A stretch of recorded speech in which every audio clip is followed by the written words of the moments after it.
Such a long day, man. I gotta get some coffee in my system. It's just boring, you know? Nothing ever happens. No. No. No, no, no! I gotta go! I gotta go! Hey! Everything okay? Oh, no! Oh, no, no, no, no, no! Welcome to Strike Force. You are an elite battle squad assembled to defend Earth. This is who we're up against. The alien warlord Ultimus and his Kree soldiers who have joined forces with Hydra and AIM. Now, I know some of you aren't used to fighting side by side with each other, but the world needs you to put aside your feuds and stand together. Any questions? I am Groot. Any other questions? All right, it's go time. Now get out there and save the world.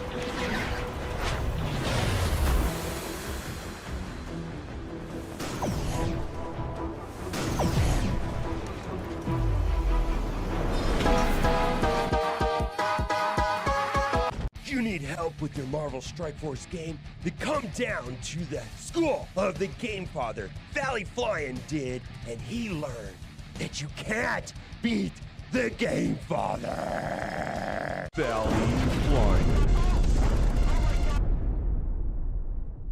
That's right, I'm the 3-time Super Sunday Red Stip Blitz Orb champion. After I uppercutted Valley Flying in his vagina for the 3rd time, he went home and cried to his little mommy, and now I need a new challenger. Bring it, little boy.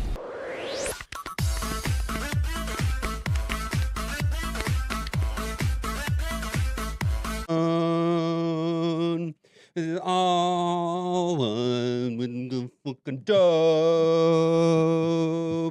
I be ballin' like a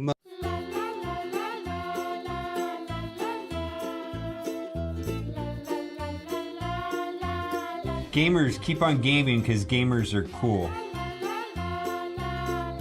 Alright gamers, keep on gaming because gamers are cool. OMG. It's so powerful, I can turn off the sun!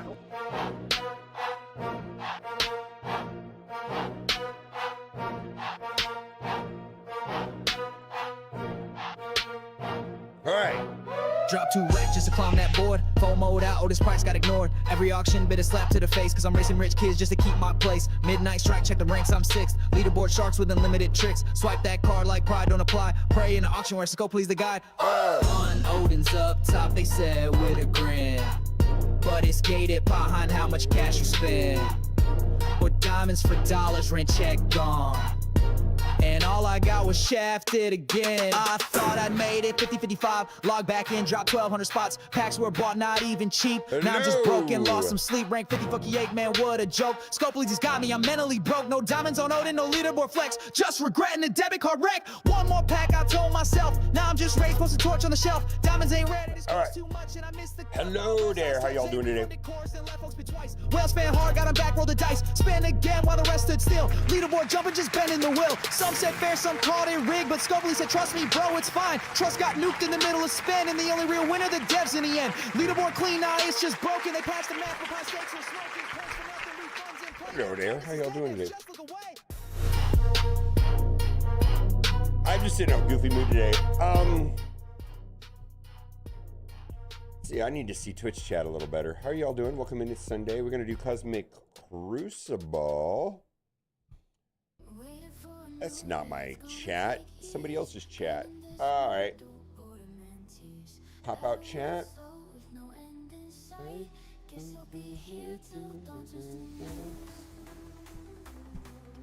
Monster commercial? I know, right? I have a big announcement I'm gonna make after my Crucible.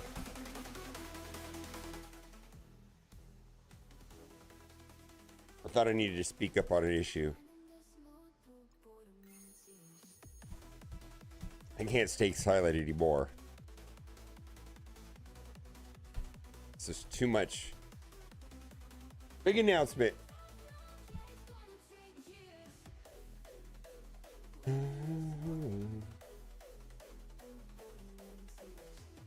Thanks for the handheld I sent you.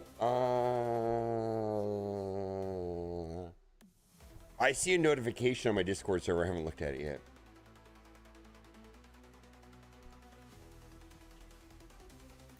C-Dat sent me a bunch of funny stuff too, and I haven't got back to him. I said, "You're the." I gotta say, I feel like T-Dat sends me stuff, and I'm like, "What is this shit?"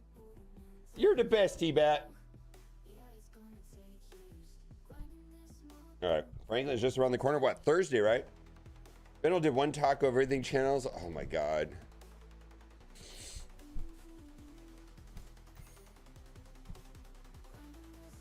I don't have any interest in that. Like Taco Bell. Oh my god.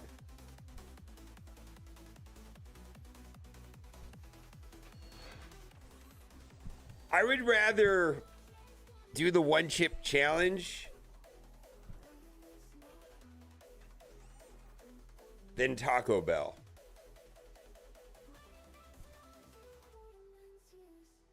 Why do I need this bio? Oh, that's right. They're bio. I need bio. I probably have enough for Franklin. Probably. Bathroom stream? Yeah, I don't think there's any world where didn't Moist Critical get in trouble for like doing YouTube shorts while he's taking a shit and you can hear it like he's sitting on the toilet and he's like talking about the Tesla stock price or something and you can hear the turds going down. And then they demonetized it.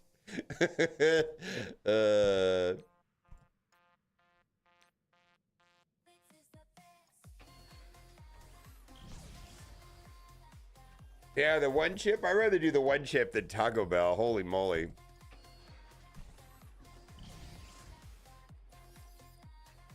I just really don't like Taco Bell. Like, I feel like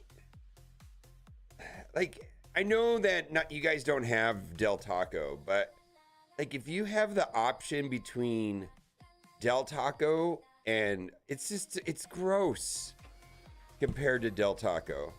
Like it's first of all, fast food is fast food, but not Taco Bell. Taco Bell is not good. It's not good food.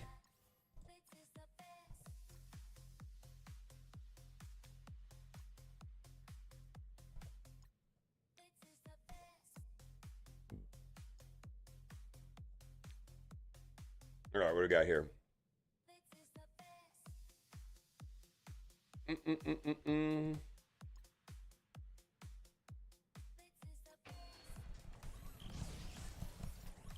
Del Taco has some winners. I would say that there is food that is edible at Del Taco as opposed to Taco Bell. That is the standard we're holding it to. For example, there is edible food at In-N-Out where there is not edible food at McDonald's. In fact, Kat just she went by McDonald's, you know, because she's pregnant. And so she thought a chicken sandwich from McDonald's would be good. That was disgusting. It was inedible. It made me throw up in my mouth. It was absolutely atrocious. It was a flattened chicken McNugget with equal amounts of mayonnaise and shredded lettuce on a soggy, flat, tasteless bun. I was like, what the fuck is this shit? This is gross. There's probably more calories in the mayonnaise than the actual chicken product. I don't even think there was chicken in it. I think it was ground chicken product with breaded fry. It was gross.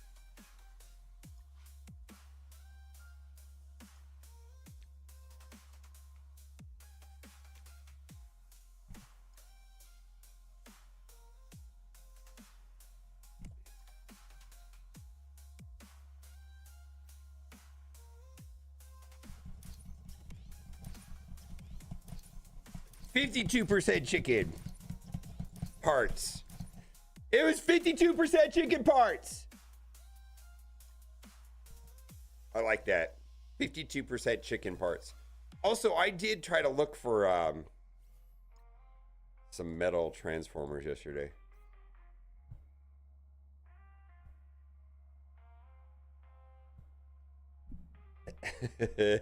McDonald's is garbage.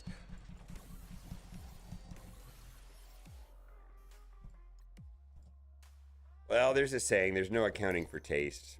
And I do understand what that means. Have you heard that? I think there's a saying in Latin that aligns up with that. There's no accounting for taste.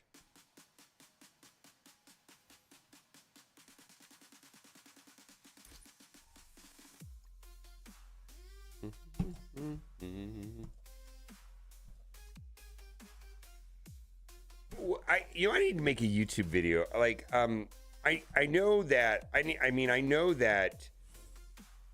Have you noticed how expensive McDonald's is now compared to like in relation to other? I mean, everything's more expensive now, but like McDonald's ramped up their prices. I feel like somebody should make a YouTube video about it. I'm sure there is a YouTube video about that. I haven't seen it, but like, how are they justify the prices that they're getting there now? It's not. It's not. How can they justify the price of this game when this shit is happening? Go! You can do it! Holy shit. That probably was an emulator problem, though.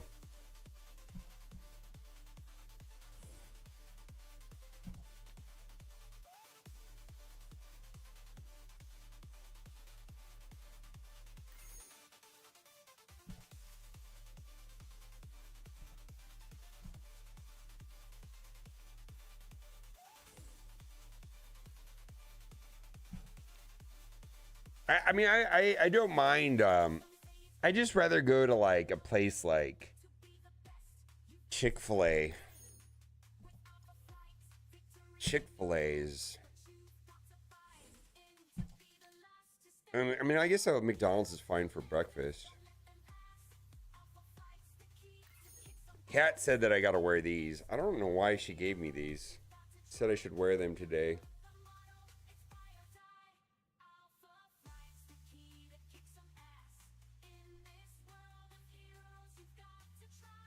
Put these in my office and said, you need to wear these. All right.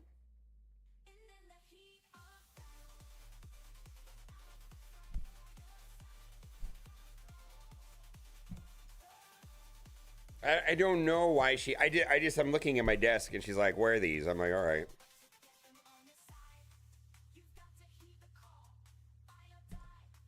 Because this is the voice of reason, and I'm always serious.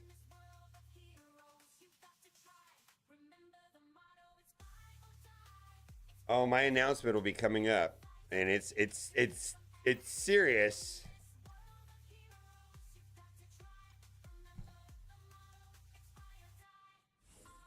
It's the questions that everybody's been asking. Also, we're gonna make a video about yesterday's video and Betty Ray and all the comments. That video got a fuck ton of comments. There's over 200 comments on that video. Normally my videos don't get even 100. There was well over 200 comments on that video.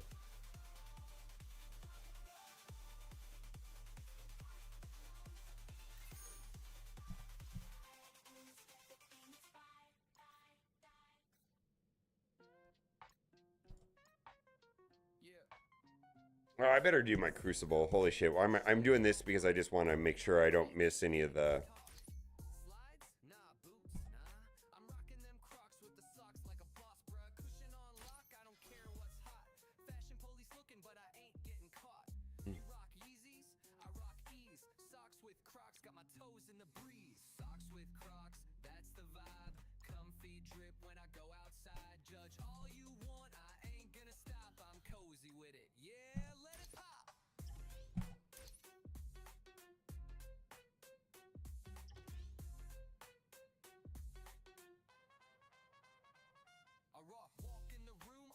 Oh, the Godforge Alpha? I could have got into that. I didn't even ask.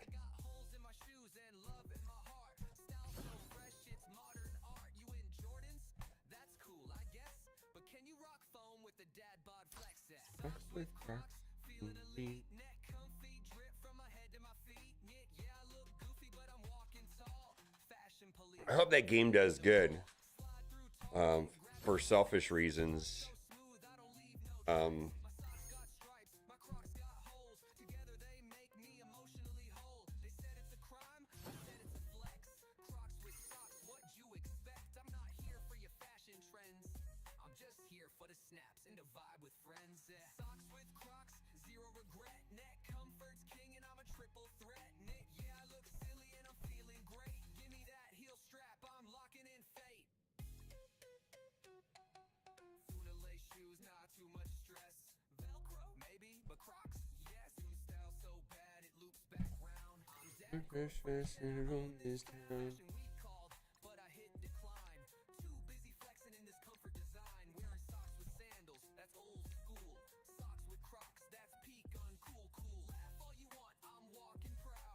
Hey man, if any of these orbs did anything for my account, I would open them. All right, let's go look at Crucible. Everywhere.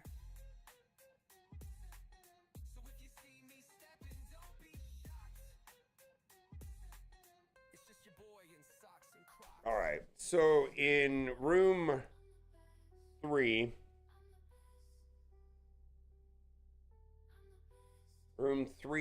we can do Immortals. Room 4, we can do S6, Mysterio, right?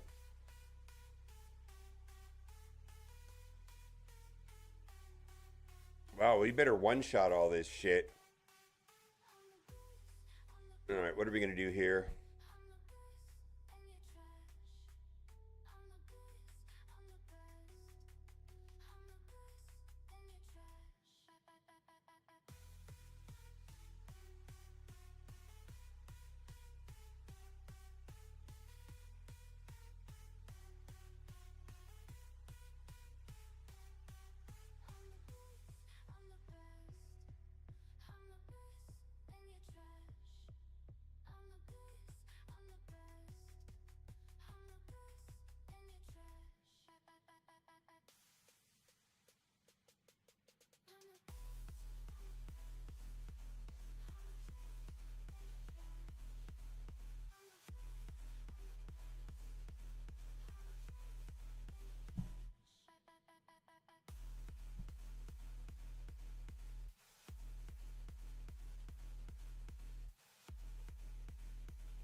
No, I don't have Night Stalkers. All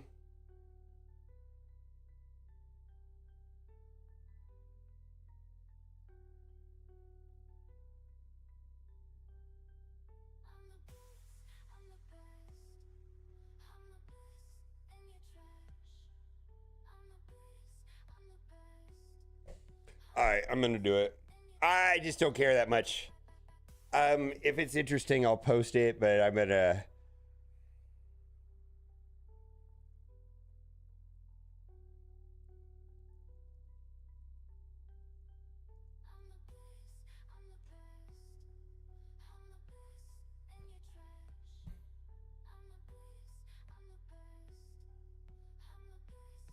I don't, Orcus.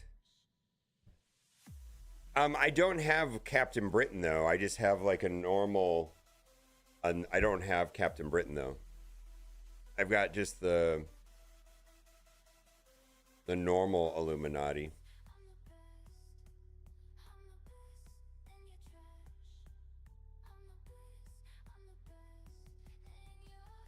I was gonna do Merc for Money, Nightcrawler, and Quasar.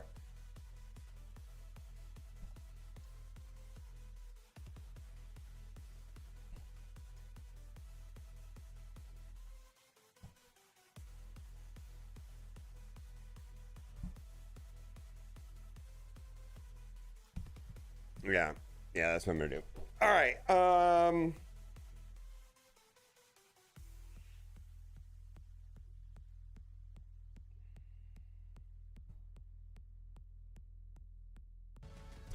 It's time for Cosmic Crucible! Hello, hello, hello. Kat said I had to wear these ears today. I don't know, maybe I did something wrong the other day. And I said, okay, I'll wear them. What do we got today? We've got the new Fantastic Four MCU. I'm going to just do random stuff there. I think I'm going to do like Mercs for Money, Nightcrawler, Quasar. I think I'm going to try Immortals there. I don't know how that's going to work. I'm going to do like S6. Mysterio, and then here we're gonna try a Cursed Professor X. I don't know if that's gonna work or not, but we're gonna try it. And then here we're gonna do like, let's do that one first. We're gonna do some sort of, what is it? We're gonna do Cabal. What is it? Cabal? I wrote it down. All right. Let's see if I've got this guy. I do. Yeah, let's do it like that. Ultimus. All right, let's see how this goes. We're just gonna blast through it. I spent 3, 4, 5 minutes planning this. I'm just like, I'm gonna do it. It's almost like 100% real time. I mean, I spent like 30 seconds planning this. Probably like 5 minutes total. Didn't spend a lot of thought on this. I'm just trying to get it over with. Mm-hmm.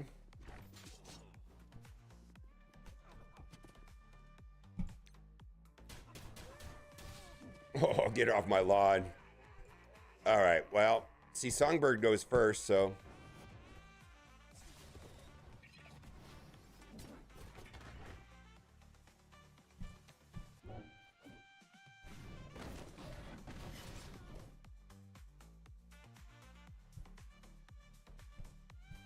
Hold on.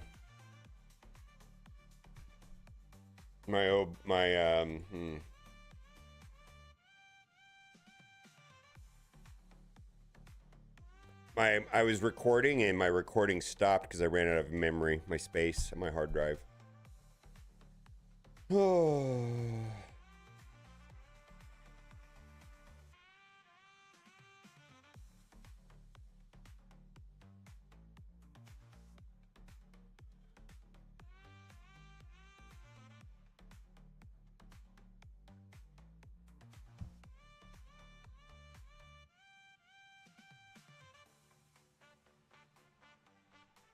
All right, let's continue. All right, we're deep into a Cosmic Crucible. We are in room 6, and we went in here with Ultimus, Cabal, and King, and they were running, what is this, Thunderbolts, and they also had Black Knight, and basically Ultimus just effectively deleted Black Knight, and we got the turn meter from that, and so we're in a good position. I think I want to do it this way. There we go. And this should be a tappy. We're gonna go after that Hyperion, yeah, and then we're good. Just do a basic. All right, so we're 0 and 1. No. Yeah, we're 0 wins, 1 loss. So we have not had a good week so far. My opponent is running Professor X right here, which is interesting. I think I have something to take care of that. We'll go over here and we're gonna do this, but we're gonna throw in what, Mysterio?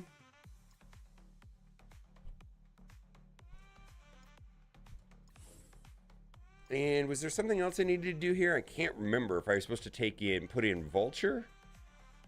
I'm supposed to put in Vulture here? I know there's an S6 team that runs over this. I know Vulture must be a part of it, right? Let's take a look. All right, we'll try it just like this. All right, I think we just get ahead of everybody and it's fine. How are you doing? It's a Sunday for me here. I'm hoping you're having a magical Sunday morning. I know I am. Woke up early because it's a Sunday. I don't know why I wake up early on a Sundays, but I do. All right, I feel like we rewind everybody, which is good. Boom, boom, boom, boom. Yeah, they're just rewound. They're not going to take turns. We're going to ability block Captain Sam. He did not take the ability block. He's a nerd. So we're going to focus fire him for now and see if we can clean this up. There we go. All right, now he's ability blocked, and they all are, essentially. All right, I'm just gonna work on the ones that are in green. See what's gonna, they'll have blinds over there too. Okay, we're gonna hit 3 targets. I'm gonna go after Captain Sam. He's thick. He's a thick boy. All right, Captain Green Goblin will counterattack. He's got 8 charges, so he's gonna ping them back, right?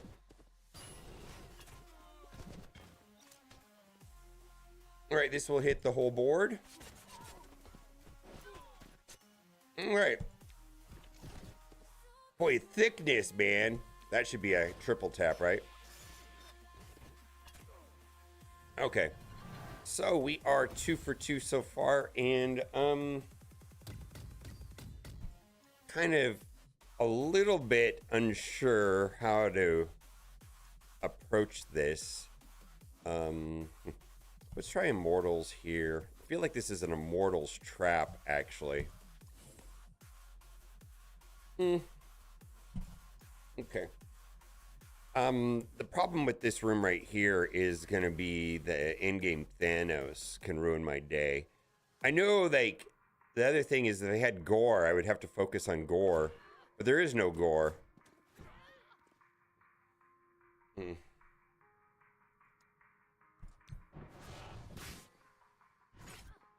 Okay. Okay, there you go, there we go, there we go.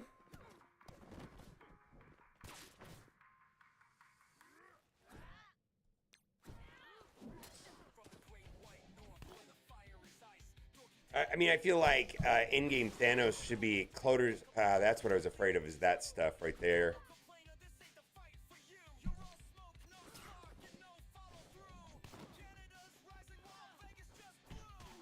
All right, as long as Storm gets in here, I think. No! Oh my God! Does that mean we lose the fight? Do we lose the fight because of that? I don't think we lose, but boy, that could have been a lot more efficient if Storm would have been able to pop off with the charges, right? All right, well, there you go. Yeah, it's just gonna take longer. Okay. All right, so that was just fine. All right, we're gonna go into the next one, which is Orcus, and we're gonna put together some sort of Nightcrawler, Quasar, Merc for money team and see how that goes. And then we're kind of saving the hardest one for last, which goes against the core principle of do the hardest rooms first. I find that I get so beat up and discouraged that I don't know like how to explain that. Like sometimes I'll be playing and I'll drop an attack or something and then I'll be like on tilt. So it's like I feel like for me, like doing like the easy rooms, it doesn't make sense. It's not logical. It's not logical, but it is what it is. Let's see. How do I want to do this?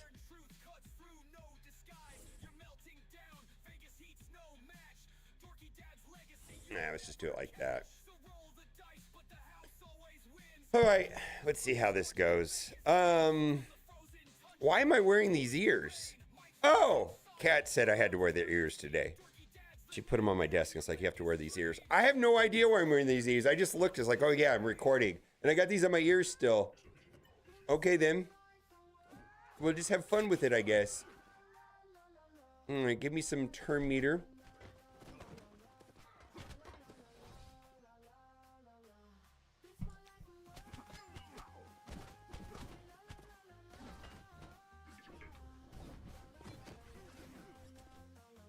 Okay, let's see. I think we want to go down the middle, right? Let's see. This is going to hit all the targets. Attack. Killer charge. Clack primary adjacent targets. Let's go like that. Oh my god. Oh, I almost got through her. I wanted to get through her. All right, here we go. How do we want to do this? I think we just got to... I want to focus fire Lady Deathstrike. And then I think I want to go after Scientist Supreme. Yeah, here we go. I think it's easy. Okay.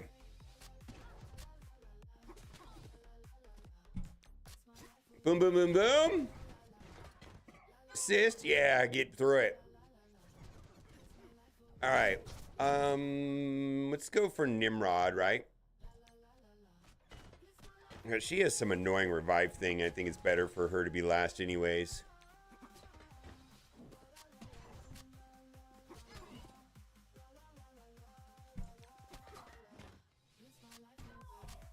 All right. So far, we're running through the rooms. And now we're going to go... I'm going to do room 1 last.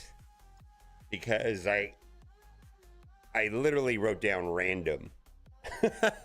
Like, you know, just like the kitchen sink, all my good characters, you know, into that room.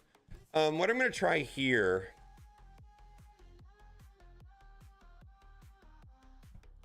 I think I want to try a cursed with Professor X. I don't know if this is a good idea.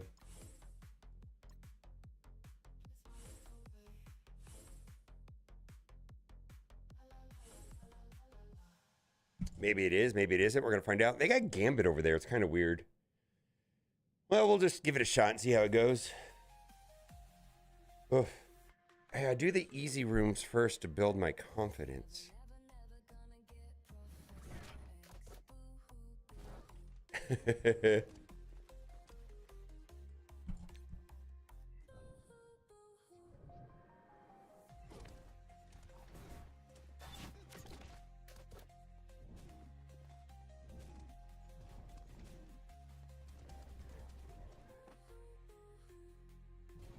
Okay. I kind of want to... Do I want to save that, right?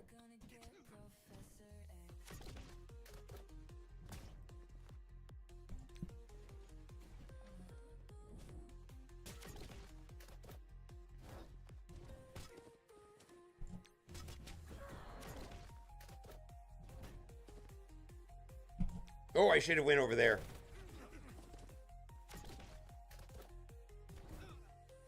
What the hell? Well.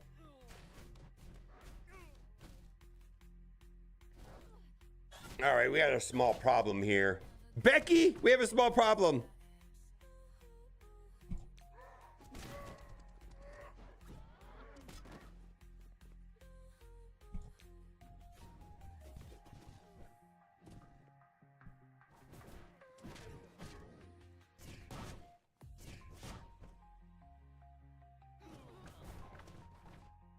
All right, well, that's easy cleanup.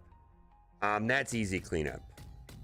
I didn't think Gambit would actually be pinging my Professor X that much. Huh, that did not play out the way I wanted. Yeah, that just didn't.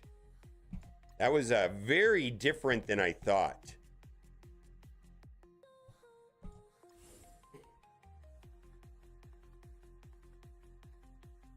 All right, well, it is what it is. All right, well, that was wild, right? Should have I don't know. I feel like it did not really play that I wanted it to.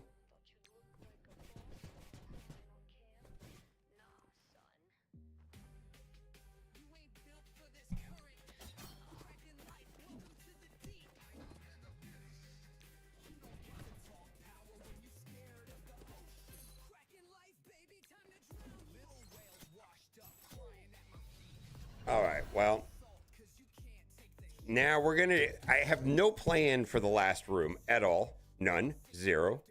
So we're just gonna load it up with whatever looks good. What do we got? I haven't even thought about what I'm gonna do here. Let's see. Let's just go through and pull out some of the plug and play characters. So this is just gonna be like soup, I guess. Songbird.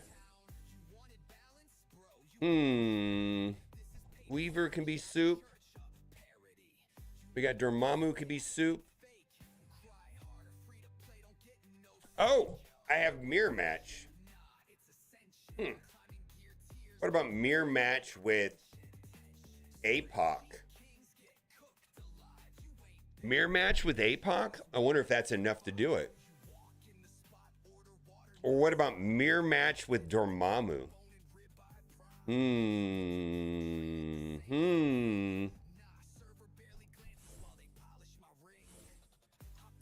Yeah, let's do that. F4 with APOC.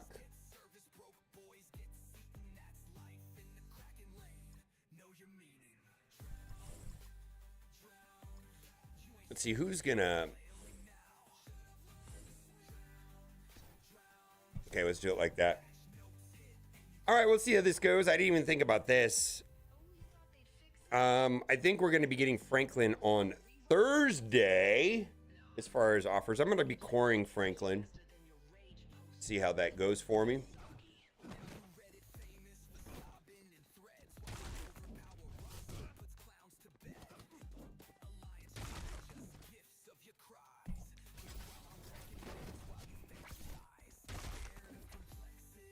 Please be enough. Oh my God, not enough.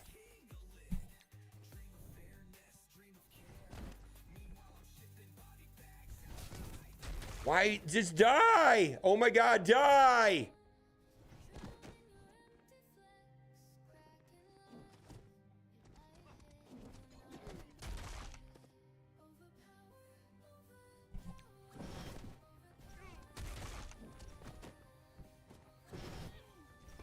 Okay, come on, come on, come on, come on. All right, who do I want to kill the most? Thing? I think I want to stun there, right? Or just deletion, right?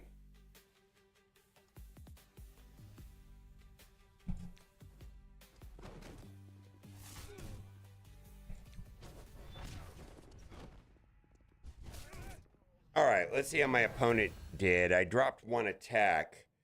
I think this is good enough for a W. It's hard to say nowadays. Every time I think I win or whatever, I lose, and you know how it goes, right? Let's see, 49, 770, 41. Wow, they did not clear a room. See what room 6? I think room 6 is my trickier room. No, they had a problem in room 3. Let's see how they did in room 6. I got through room 6. Well, it looks like they used everything there, right? And then they got tripped up on rooms. Interesting. Where do they use?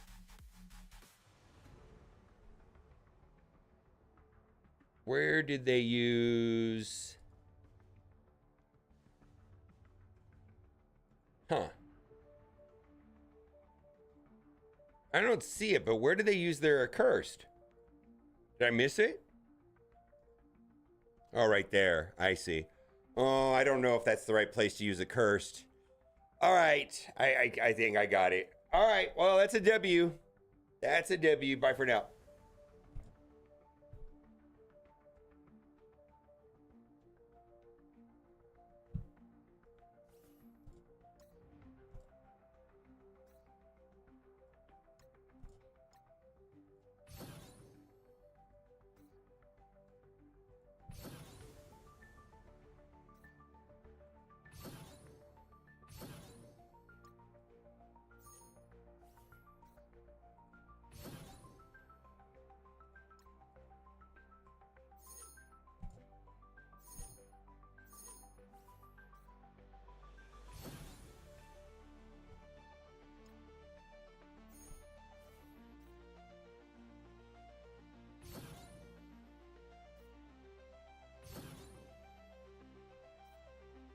I know. We'll do it today. We will get it done today. Make it happen, Captain. Curse showcase.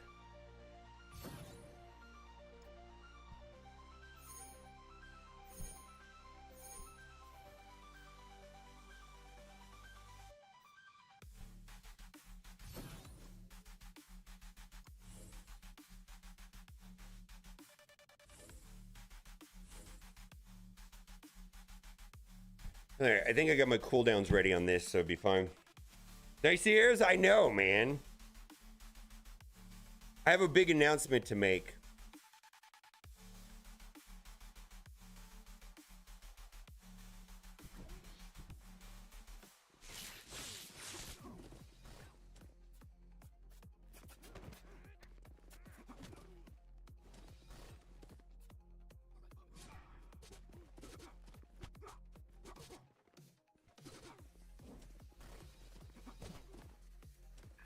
We'll get to it here in a second.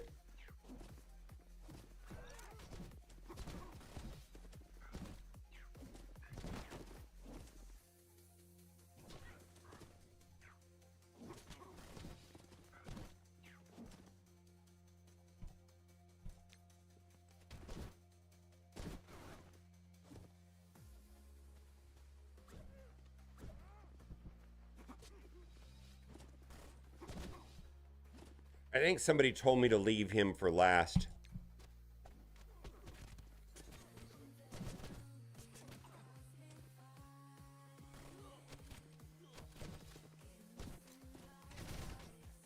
I have to read it because it's important and I don't want to get it wrong.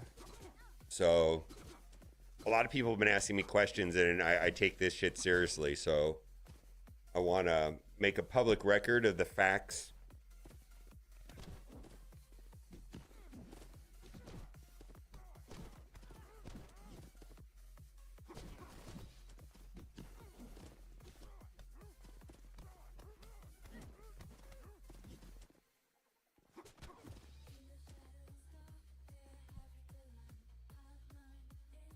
Let's see here.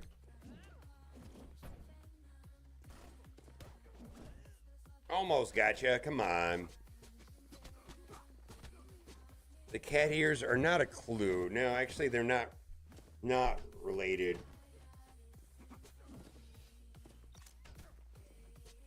I don't think we're getting through this.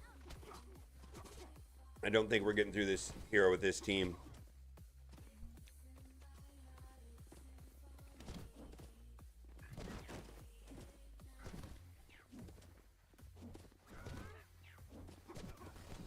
Okay.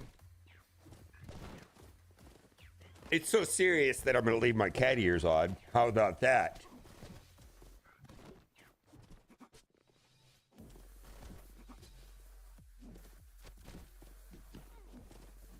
That's how serious it is.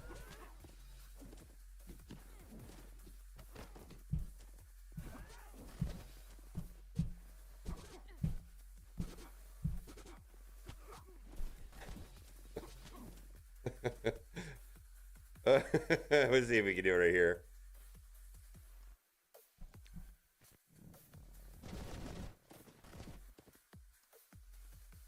I think I need to save cooldowns for tomorrow. Yeah, I think we're gonna save cooldowns now. The trauma is what's ruining me. So like, I don't really want.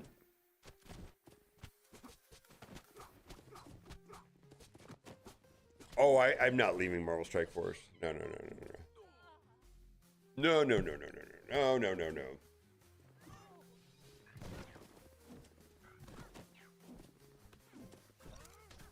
Or, who do I use instead of Elektra? Because I don't want to break. I mean, with one of the Fantastic Four.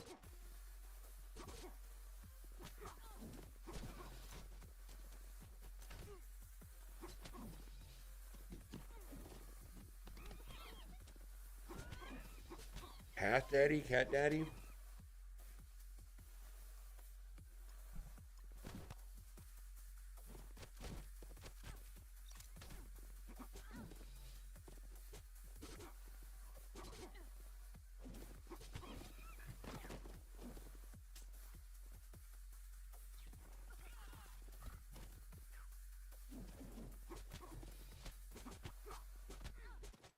Yeah, this is the very last node. This is 16.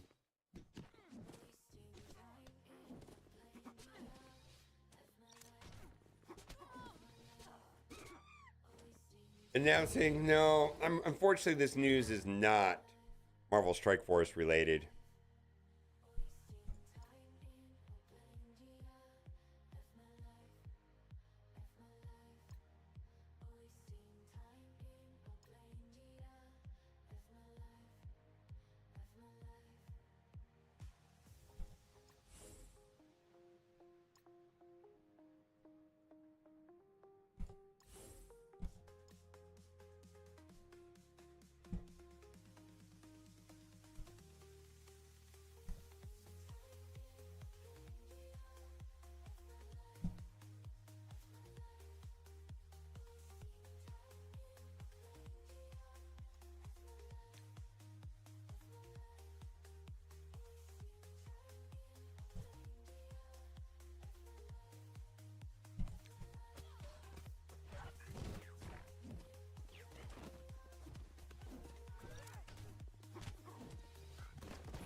Oh my god.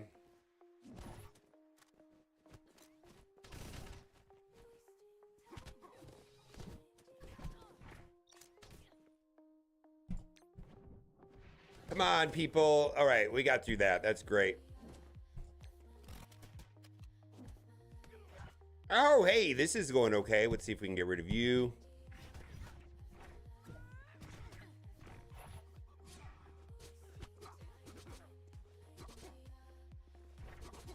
Becoming an IRL streamer? Oh man, finally could. I wish I had more interesting things to do. Also, the weather here in Vegas is awful. What's this team? This is the very last node in fucking negative zone. I just want to get through Peggy.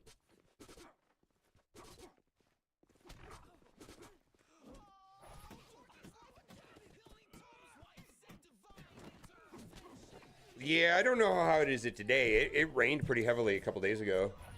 Where's that right now? Yeah, it's 100 degrees right now.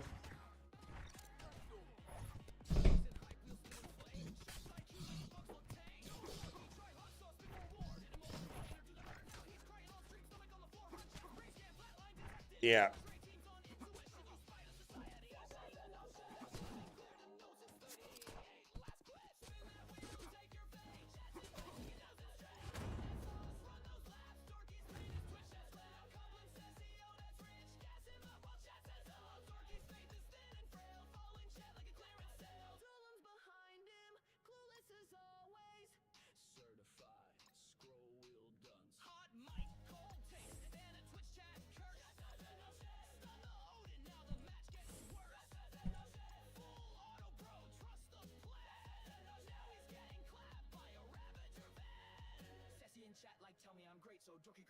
Says he's got more strategy than a dev team panic room. His playbook Louvre worthy, pure turn to blue.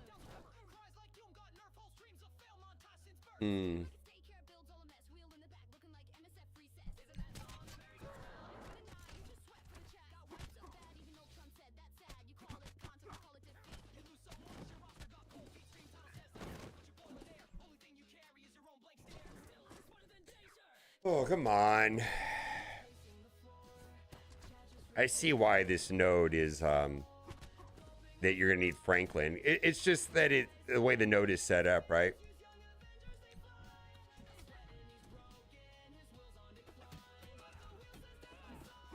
I think this is my second run. Pretty sure this is my second run. It's timed, right? Yeah. All right, I just need to get somebody dead. I mean, make some progress, right?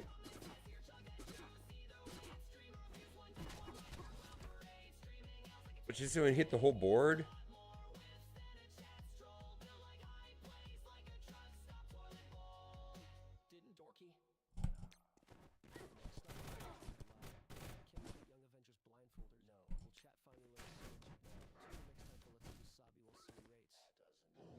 There you go.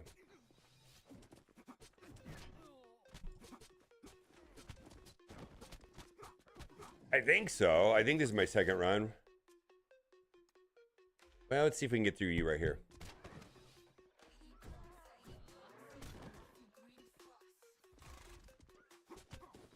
We on auto basic now?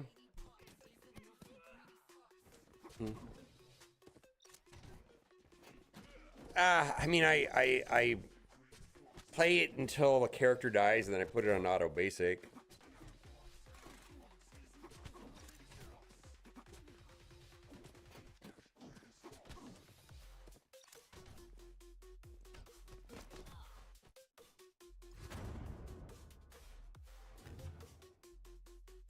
Right, I'm ready to do my announcement.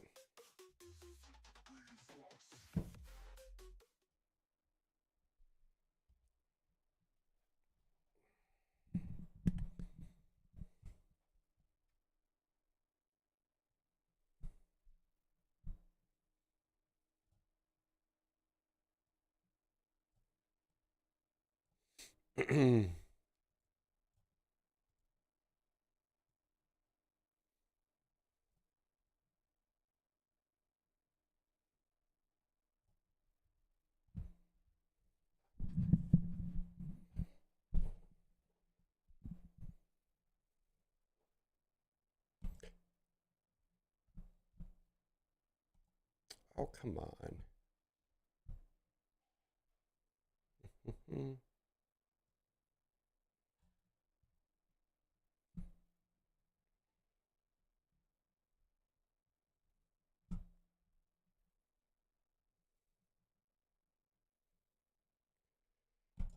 I have an for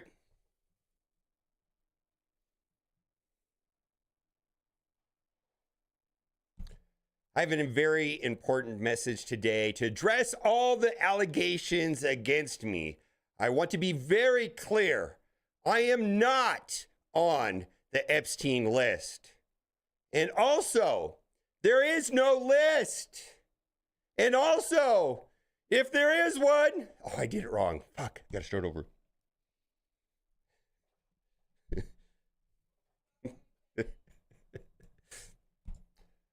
We got to talk about something that's very important. I need to address the allegations that have been put against me. I am not on the Epstein list. And also, there is no list. And also, there is one, but it's fake. All right, that's all I had to say.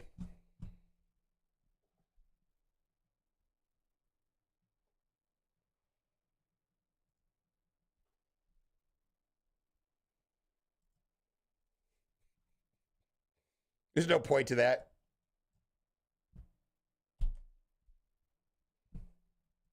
That's going to go on TikTok. Well, I hope you liked my important announcement.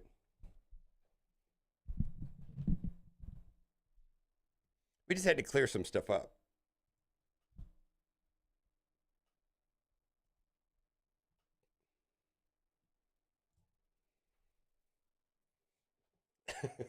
No, I'm not taking any time out of the game. What's up? Huh? Hey, I'm not on the list. There is no list. And also, the list is fake.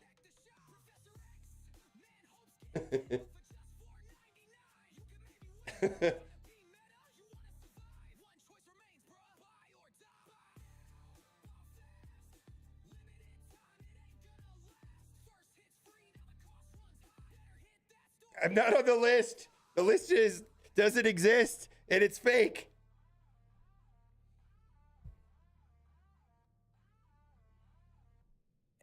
It's a digital wall.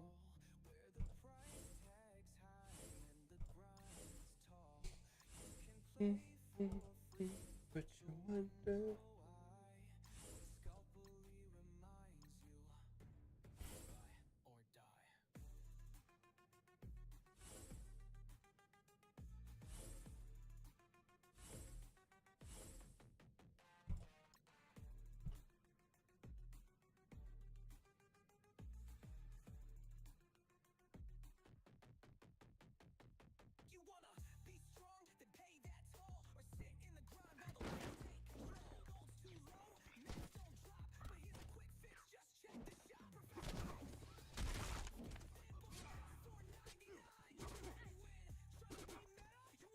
I just need to get through some of these characters here.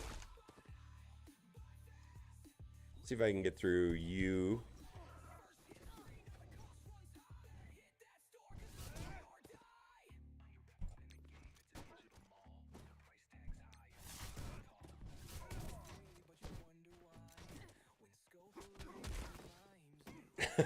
MC Girl's getting old, like unlike the girls. Too soon? I don't know. It happened in 2019, I think.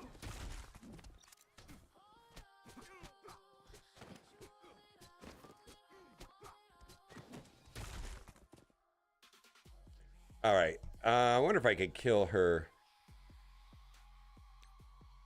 250.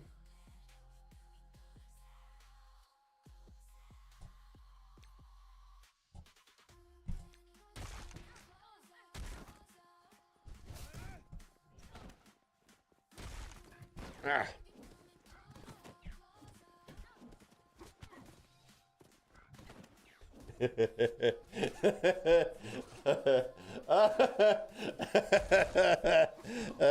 FC list: mobile cool gamer, mobile sticky, mobile flyer, mobile duel, mobile T-dub. Wow, wow.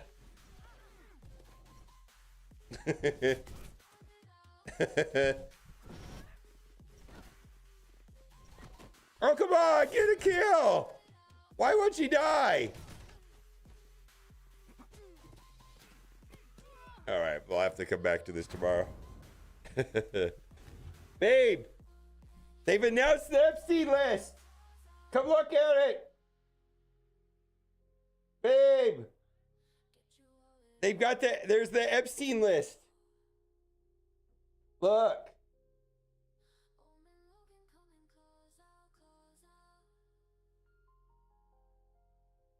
What does that mean? That's the Epstein list. It's not me. It's these. Oh, it's everyone else. I don't know. I don't know.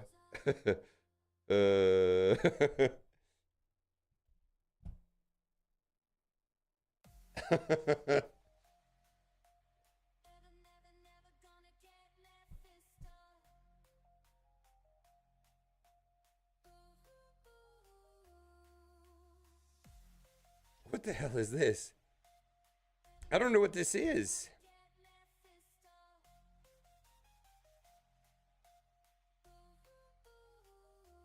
Oh, is this the CEO woman? I don't think this is. I don't know what the fuck this is. Oh, the Coldplay woman? Yeah.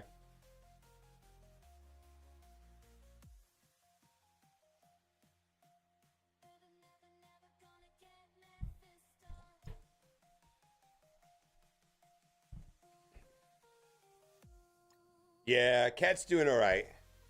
She is pregnant. And so along with that comes what one would expect, you know. She's a trooper and she is through the first trimester. And so now she's no longer nauseous, which was a problem. She was having a hard time. But now she's starting to, you know, her spirits are good, but she's starting to, you know, feel physically, some physical discomfort from, you know, her hips, you know, a lot of stuff, right?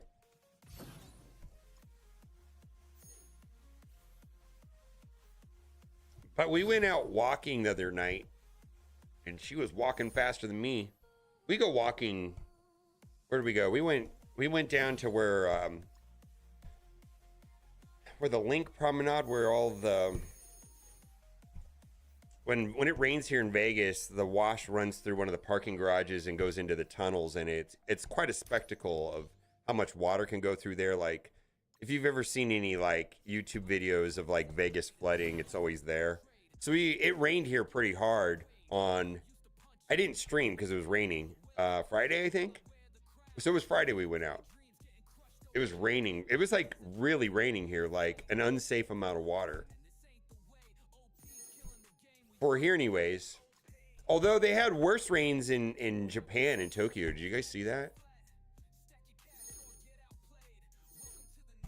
Well, I'll show you. I mean, I've lived here a while, and I lived here a while, and I've never seen anything like this at my house, anyways. Nothing like this. It was just very fast, and for like 45 minutes, just a lot. There's just a lot of rain. Like, my house does not do that. I've never seen anything like it. I had like 6 inches of standing water in like 30 minutes on my side yard. It was actually like a little bit worried about it. Yeah, 2 different places in my yard, it was like 6 inches of water. Like, very quickly. Like, if it would have rained like that for like hours, it would have been a real problem. But it only rained like that for like 45 minutes. Because the desert that where we live, it's not designed to like, the city's not, the water doesn't drain. It just sits on top of it. It's like, we don't really have dirt or sand. It's like concrete. It's like some sort of caliche. I don't know if that's the right word.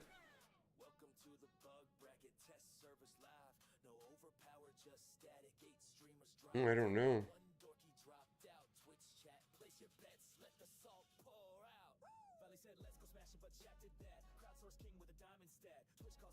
I don't want to miss the very last thing. Are you sure that's going to be a thing?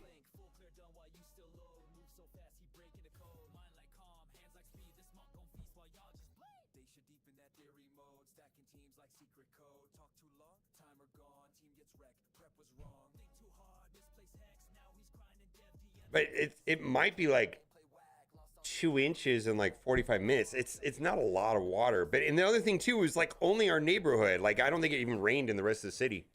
It just dumped on our house. All right, I'll try that. I'll look into that. I'll have to learn it one way or another though.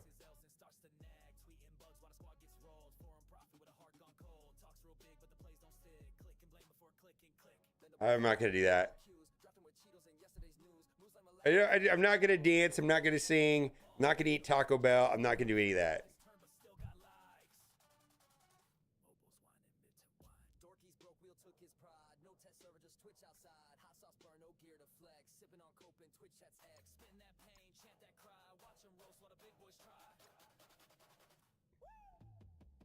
So do you guys, you free to play people not finish the dailies? I guess I'm confused.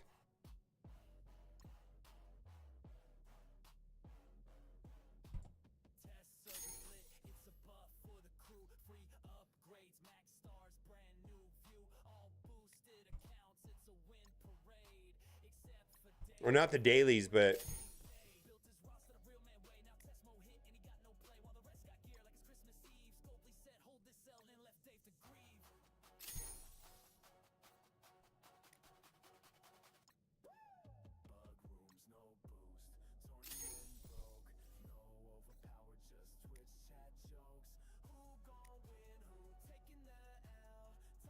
got it.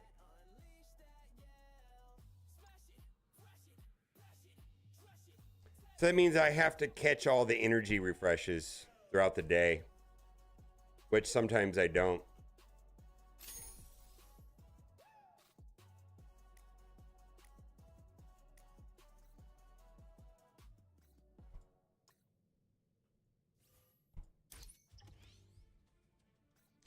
Yeah, that's going to be the difference is I'm not catching all the energy refreshes.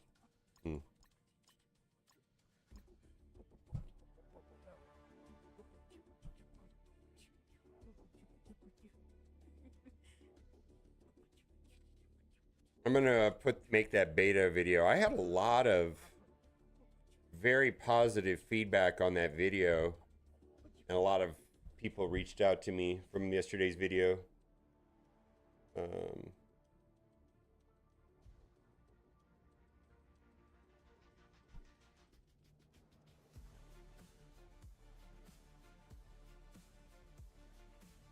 Congratulations, Sean LaRock.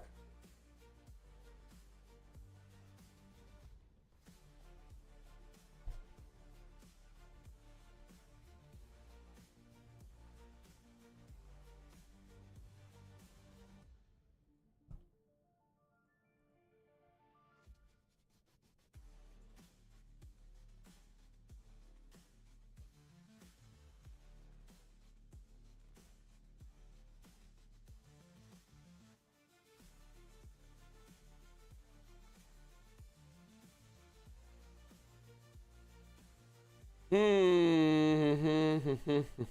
uploading a video, so it takes me just a second to do this. All right, put in make money. Yes, I like money.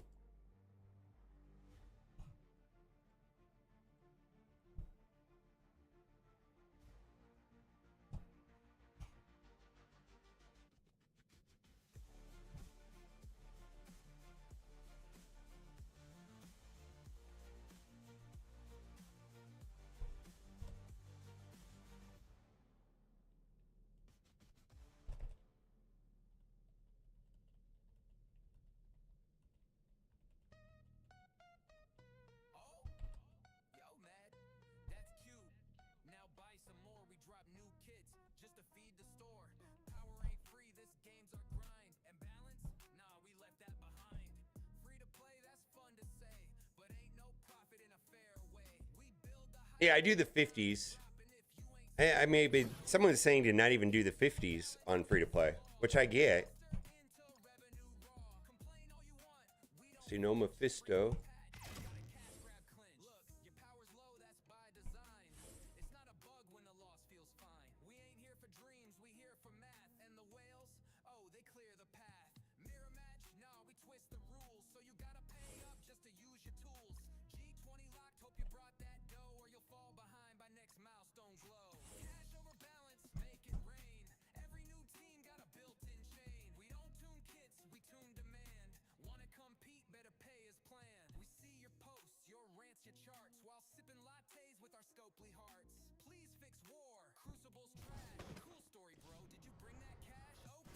Oh my god, yeah, you can play it. That's the whole point of it.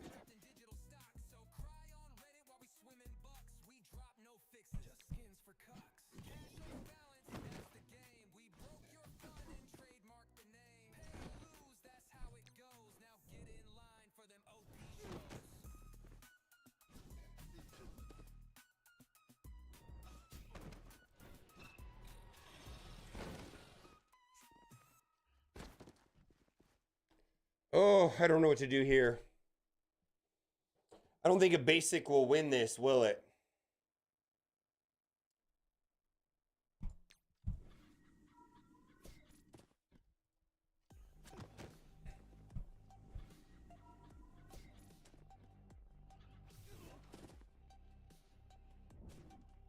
Okay, well, we win this one then.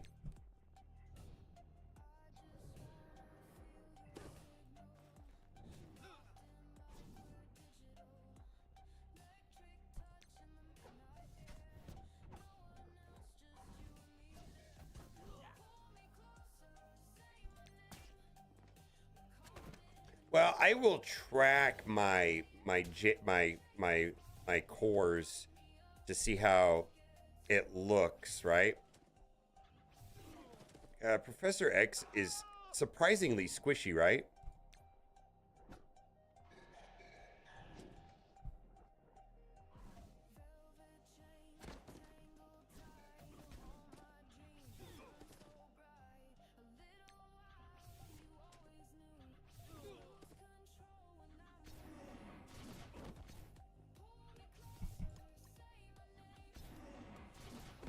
Yeah, I'm gonna get what, 500 instead of 400, right?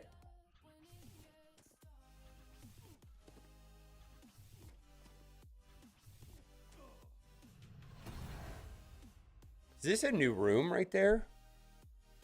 It looks new.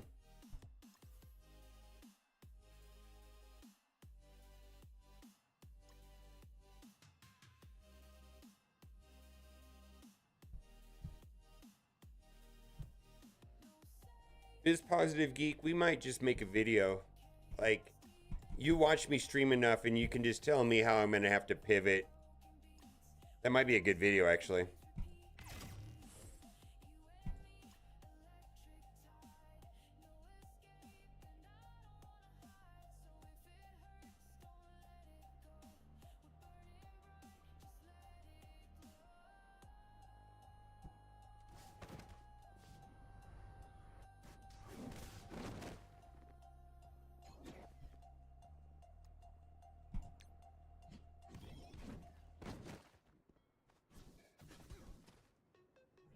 Yeah, look, he's gonna die right here. Watch. Dead.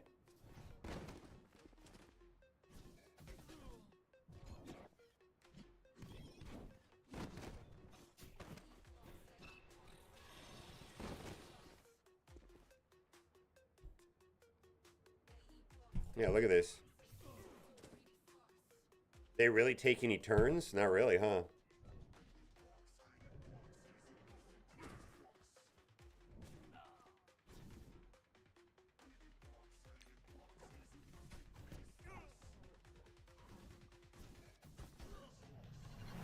I do not play Mystic Mayhem.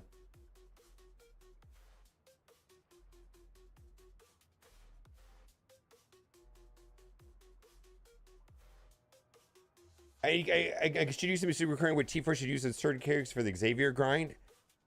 I can only tell you what I did, which was every single T4. If there's any T4s that could be omitted, you might. I won't have that information readily available because I did all of them. There may be somebody in chat that has that information or did it that way. I mean, I'm sitting on 7,000 T4s currently, so that because of where my alliance is, I didn't have to think about that. Unfortunately, I won't have an answer for you.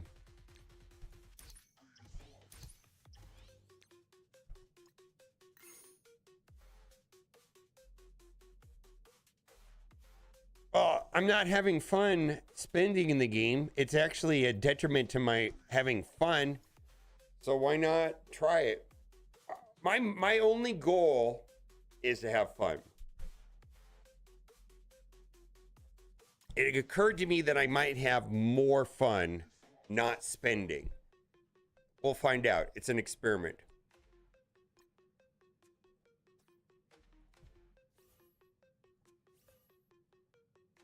It may last 1 week. It could last 10 minutes. I don't know. It's not like I took a pledge or anything. I'm just trying to have more fun.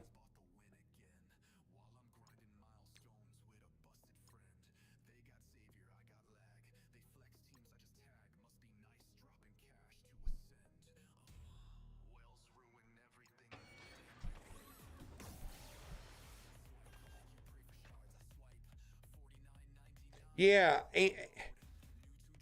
I know this, like,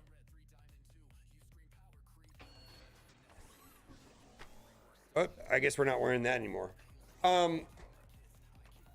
My issue with the game or spending was I would always spend if I perceived value. And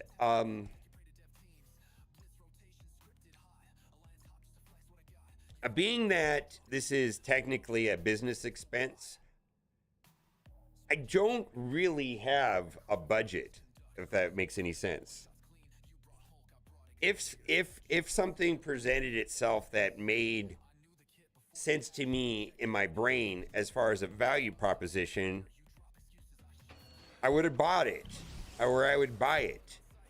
And so, you know, if something cost $10,000 and it made sense to me from a value proposition, I would have bought it. Now, there's nothing in this game that's ever done that, not even remotely close. And what I'm saying is that my values have shifted potentially to a place where not spending adds more value. Because value is perceived in different ways.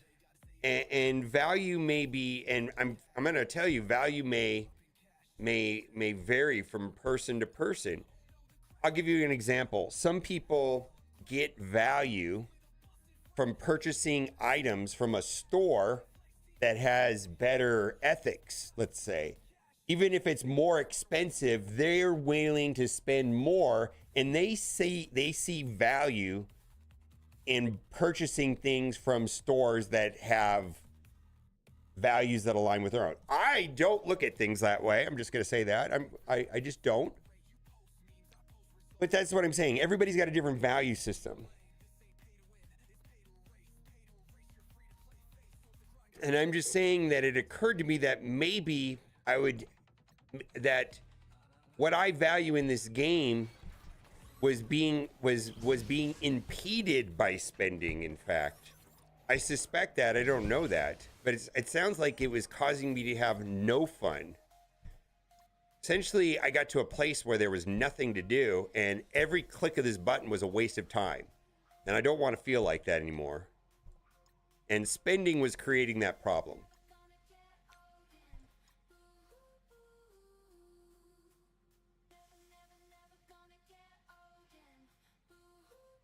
Yeah, okay, it's not just me. Yeah, I think.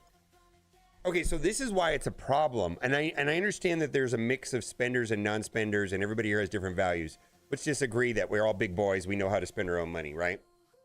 Let's just get that let's get that conversation out of the way early. We're all big boys here. We can all make decisions for ourselves on how to spend money or how not to spend money, and we all know how to do that, right? The problem is this.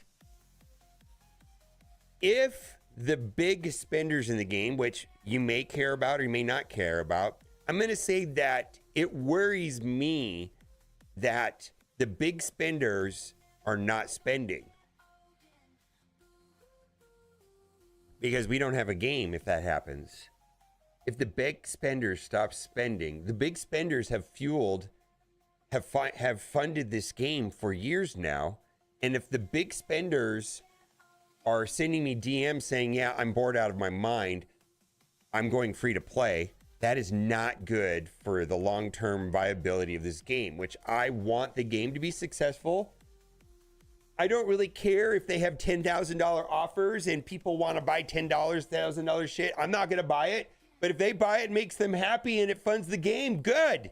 That's what I'm saying. It should worry Scope. Well, it worries me because my income is tied to the health of this game. So it does worry me. You may be indifferent towards that, but I'm not.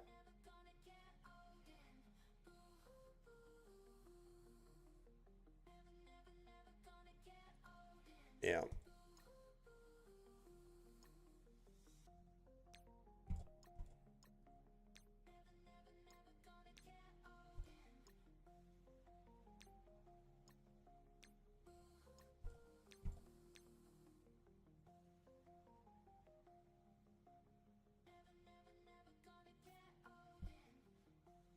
Yeah.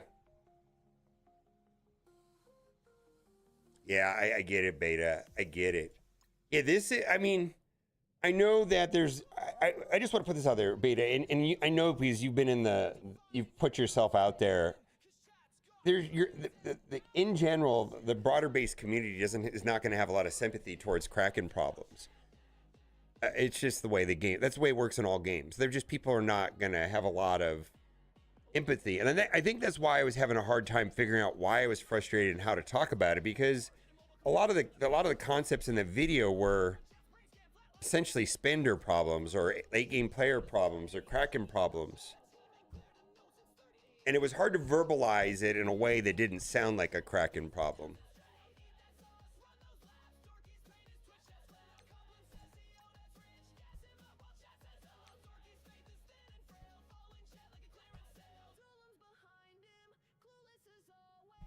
Yep. That's also true. What Beta is saying is that whatever experience Scopely is presenting today for heavy spenders, late game players will eventually be a part of the larger player base experience in time. It's basically, the game is like pay to be ahead for, some sort of exclusivity period, right? And what the heavy spenders are doing today, you will have in your account as time moves on, right? At some point.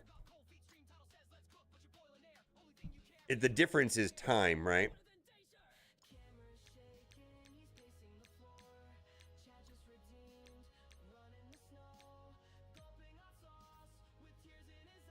You don't get that as an argument? I don't get what argument you don't get.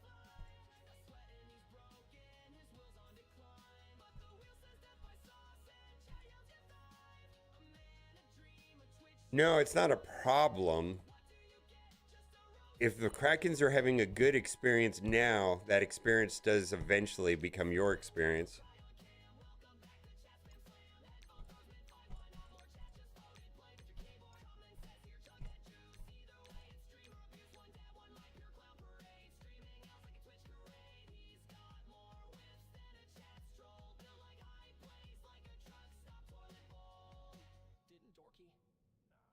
And I've used this analogy before, and nobody agrees with me, but I used to play this game. It doesn't matter. It was like on GameCube or Nintendo something. And like my nephew came over, and it was a game I loved. And it was a game like you collect stuff, and it was like a 3D, like you had swords, and you played like Liu Bei, and you blew up a lot of people, and you were killing like thousands of people, and you're just whipping around swords and killing mobs, and like thousands of people surrounding, and you're just going all crazy. What was the name of the game? It was like based in like ancient China. Dynasty Warriors, yeah. So I used to love Dynasty Warriors, and I was always like upgrading my teams, upgrading my little guys, and it was like all fun. It was really cool. And I went on vacation, and my sister-in-law and her son was a teenager, right? And he's like, I used the Game Shark or Game Genie, and I hacked your game, and now you have everything. And I was like, cool. And then I played the game for like a day, and it was boring. And I never played the game again. And I gotta tell you, I played this game on the test server. I played Galaxy Heroes on the test server, and when you have all the resources and all the stuff, it's not that exciting.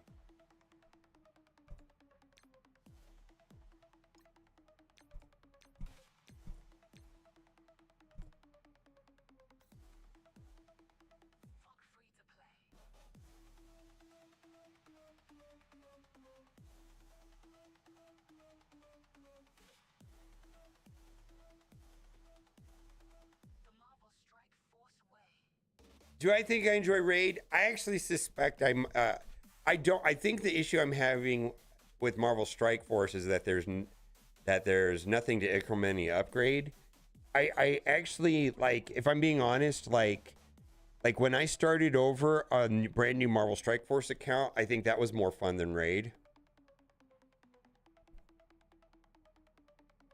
I think that a newer game, an early game player in Raid Shadow Legends, an early game player in Marvel Strike Force is much better than a late game Marvel Strike Force experience.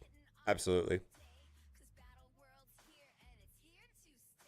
I have no experience what it's like to be an in-game Raid Shadow Legends player. I have no idea. I've not been playing that game for 6 years. I've been playing it for like a year now.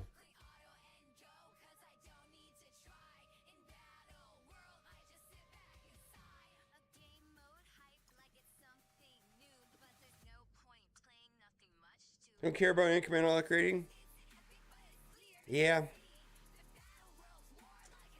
I think the problem for me is when I all the buttons I've clicked today have nothing to help my account. That's what I don't like. Nothing was upgraded today in my account at all. Zero. Nothing. If you do that, to me, that's not fun. Like, why am I even playing the game today? I didn't get anything that mattered. I'm just waiting to the next character to get released, and I don't even have any gameplay or way of tackling that in a min-max way. It's just, do you want to spend money or not spend money? That's not a game. It's just, it's so weird.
I mean, I hate to say this, it's going to be different for everyone, but I simply put, I'm logging in and I'm clicking buttons, and it's relatively meaningless. What would make that better? And I hate to say it, the answer is not what anybody wants to hear. If there was, I don't know if I want to say it out loud, but I know what the answer is. I was having fun until I locked Professor X. That's one answer right there. I was having fun until once I got him, then I was like, oh, now shit, now what do I do? Guess what we're not doing right now? We're not hunting down Quasar.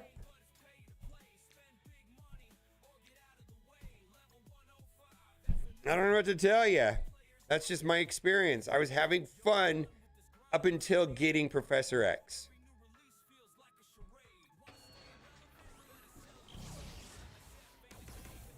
No, it was incremental progress on my account where I was getting a piece here, getting a piece there, upgrading a character, collecting all the characters, collecting the characters, building them up so that I could go and get Professor X. Now that I've got him, what do? There's nothing to do. What am I working for today? Waiting for the opportunity to buy Franklin? Well, that's not fun for me.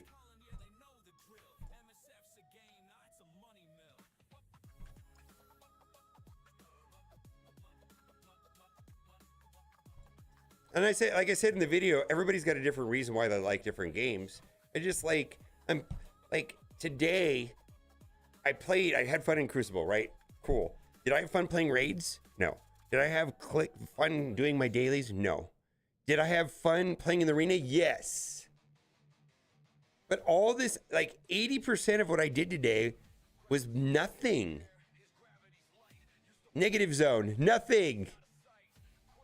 I'm pretty sure I'm going to play in this tower right now, and it's nothing. Nothing.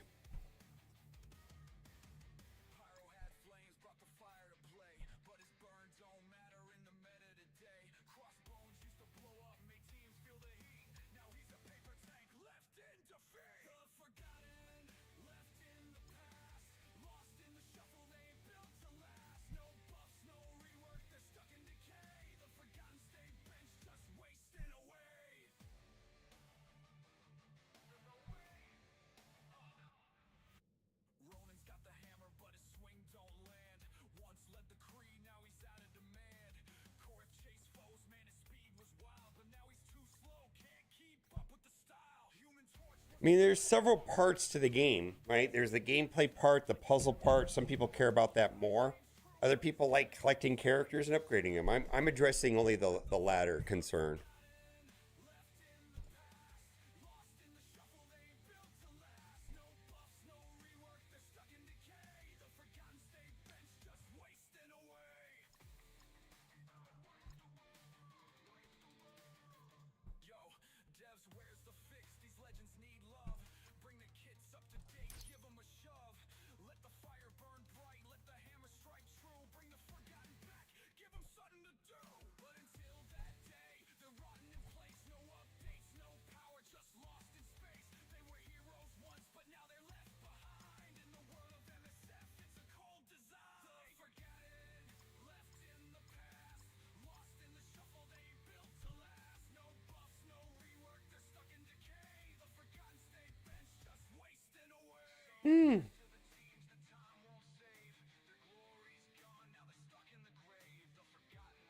Yeah, my spending is, I want to say maybe 10% of what was like during the middle of COVID.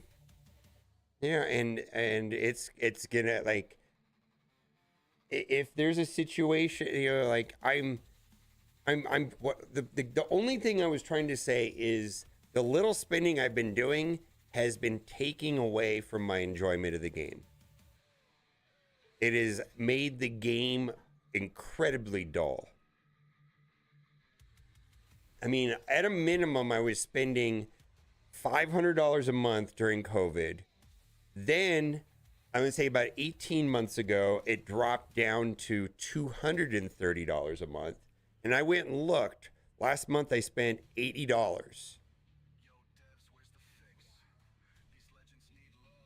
This month we'll see. Might be $0. Like the amount is going down.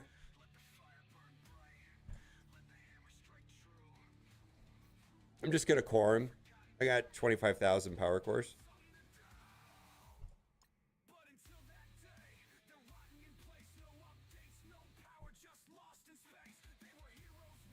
No, I saving the money will make me happy. I just feel like I would like to be in a situation where, like, by getting any type of resources that is rewarded, I would be able to do something with them and upgrade my roster in any way possible. And right now it just feels like, yeah, okay, I got this stuff and it just stockpiles and builds up, and then they don't know what to do with this shit, and they have to create a new shop currency system, and now the Battle World shop is all fucked and they're gonna have to get rid of that too. I feel like this is just a whole thing over and over again. The rewards essentially become meaningless is what I'm getting at. It's like, what does this reward even do? Like, of all the rewards that come into your account on a daily basis, do any of them do anything for you? Maybe. Not for me, like next to nothing. It's like, wow, these rewards mean nothing.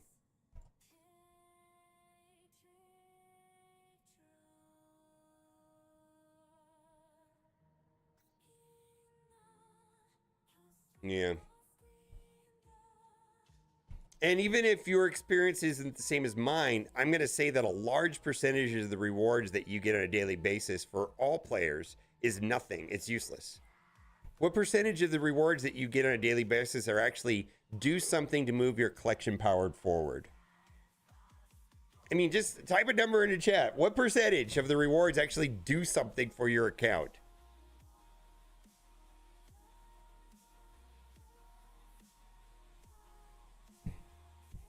Yeah, it's a low number.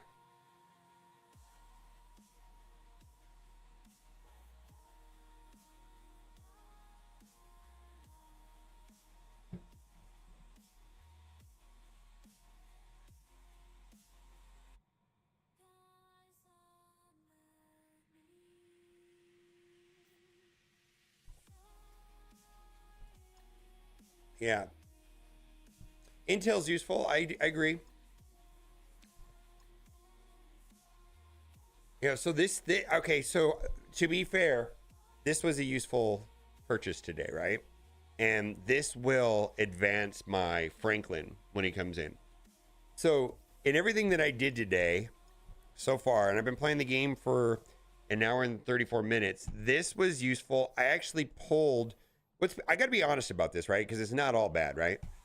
I did open, when you guys were here earlier, I opened some these, I had like some armory orbs, and I got 2 of these also. So I ended up getting 3 of these syringes today. All right. That's cool.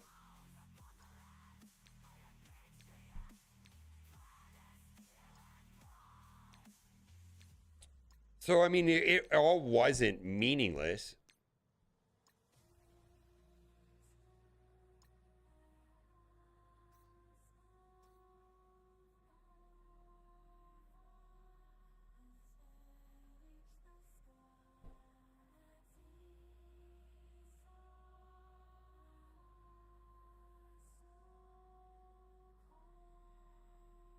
Say 20%. See, I think I would get more value from playing the game if my time meant something. Like if the time I played the game, you know, I went from 1% of the rewards were meaningful to 20% of the rewards were meaningful. That would add more. That means my time was more valuable.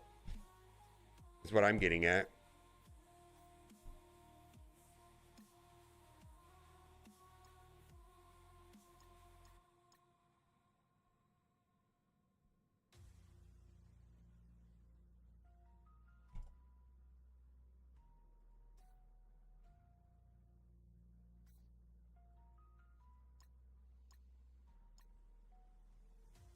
Anyways, it's just a novel idea, a nuanced conversation, I'm sure, and I certainly don't think everybody's gonna have the same thoughts on it. There's something I was gonna do. Oh, let's do this. Well, okay, what's actually, this is a good thought experiment. What are the rewards for this?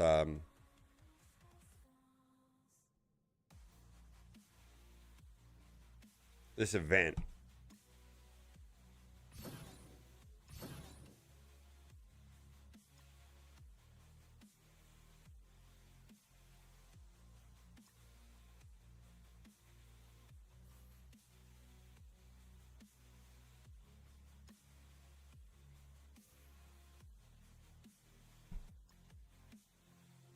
So until I get to milestone 22,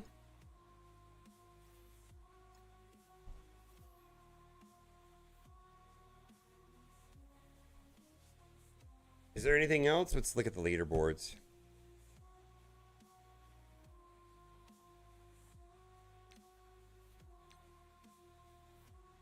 Yeah, I don't care about that.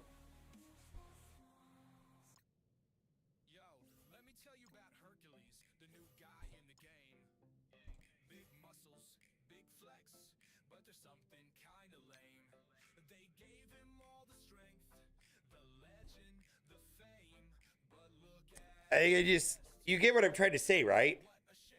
Like, what am I gonna get for playing this? This? Eight armory orbs? 8 armory 20 orbs?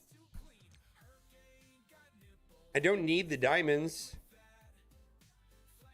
If I finish in the top, let's just pick a normal number, like for me. I typically, if I push hard, I can face in the top 1,000, top 5,000 for sure. But another 4 G20 orbs?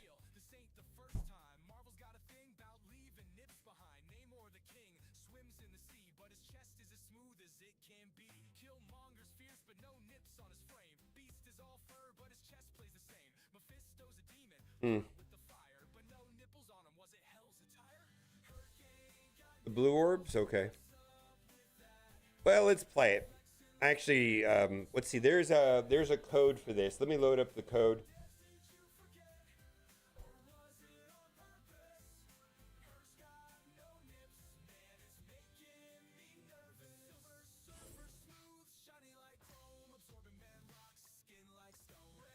Tower.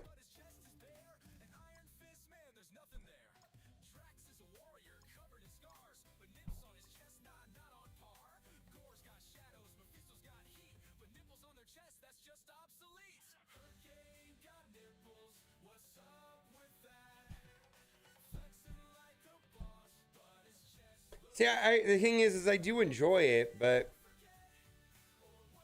like this actually doesn't bother me that much. It's some of the more tedious stuff is what bothers me.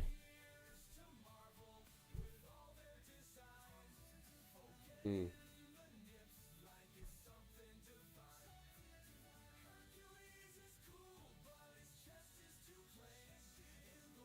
Mm-hmm.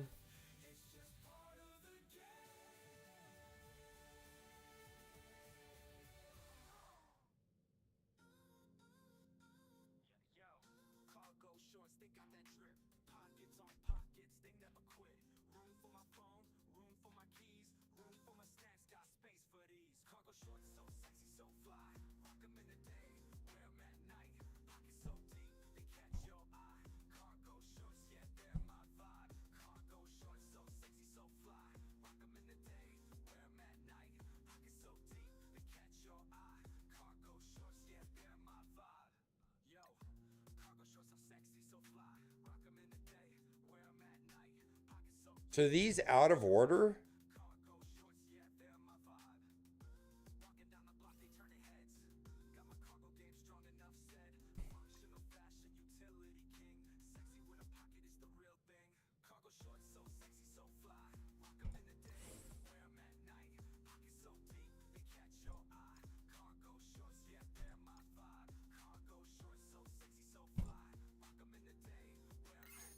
Okay.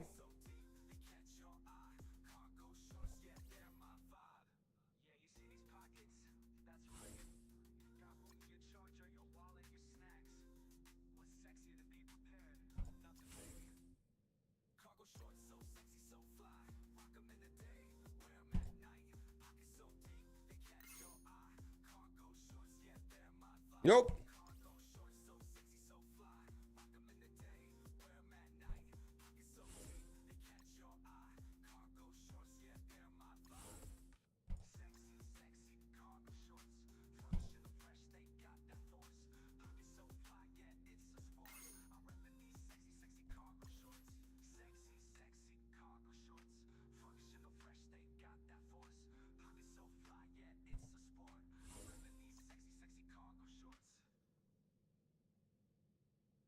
Why are they showing?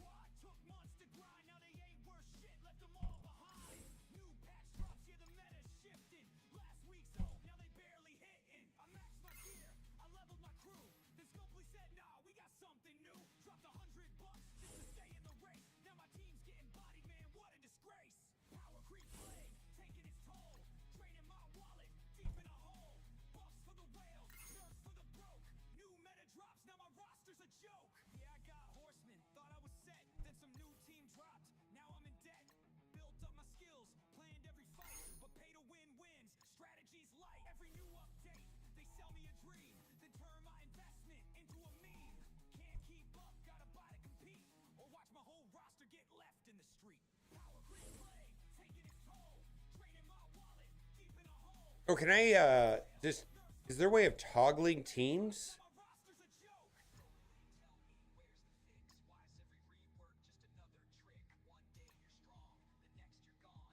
Oh yeah, I can just toggle teams. Okay.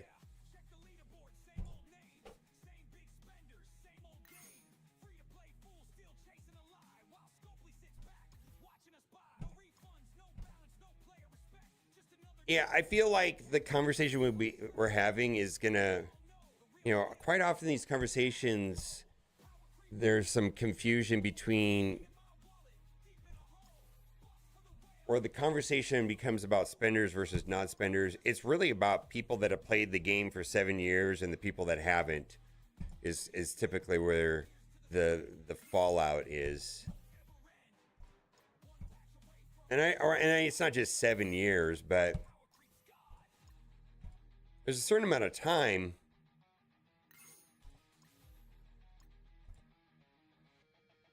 where there's like this and I think the main frustration for me in this game is the lack of customization and uh-oh, we just lost somebody.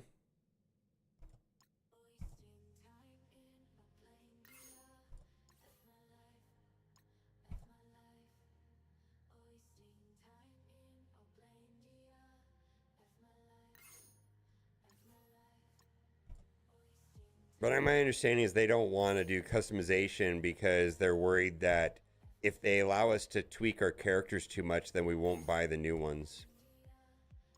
They also have a general worry about creating too much complexity for the game. They kind of want to keep the game at a certain level of complexity. Like there it does become a point where games can become too complicated, and I think they feel that way a lot of times.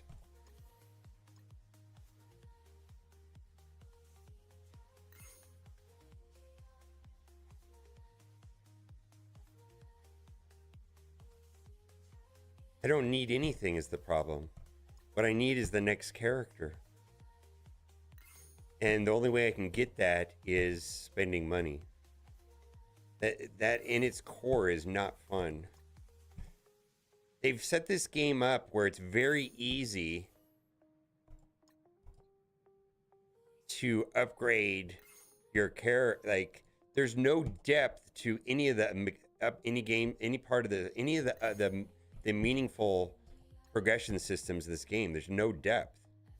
They're all very shallow. What do you do with a character once you get him to 105?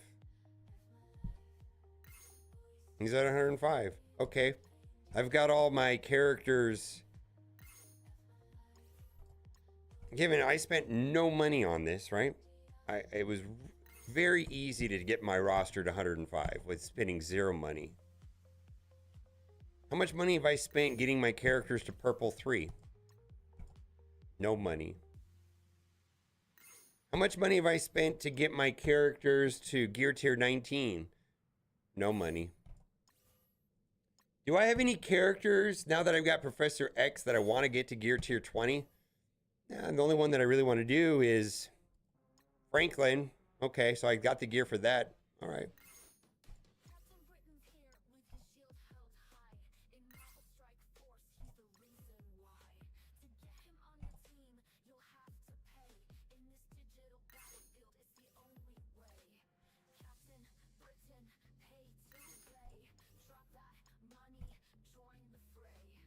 No, I have him up. I've got him upgraded. I've got them already at gear. I've already got them at gear tier 20.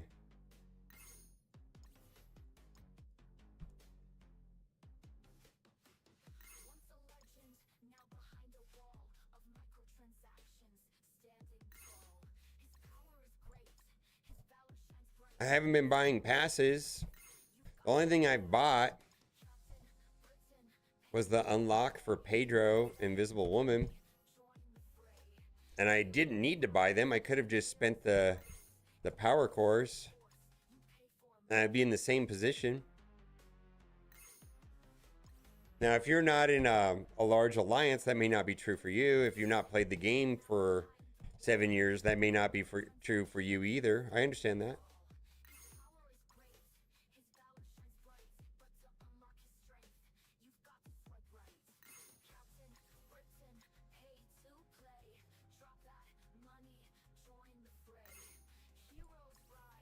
Yeah, it may change. Absolutely, I get it. And I'm thinking if that does change, that actually might be fun. Is what I'm getting at. That might actually be more fun for me.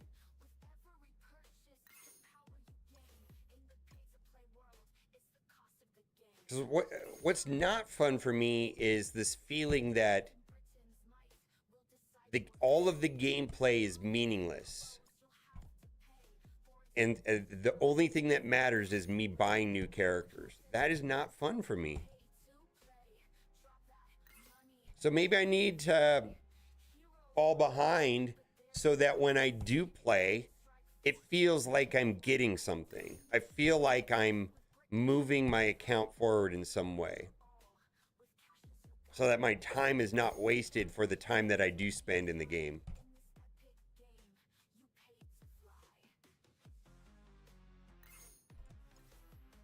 And so this is exactly my argument. Right now, I feel like all of my time playing Marvel Strike Force is a waste, essentially. And the only decisions that I'm presented to make, do you want to buy the next character or not? Okay. Interesting.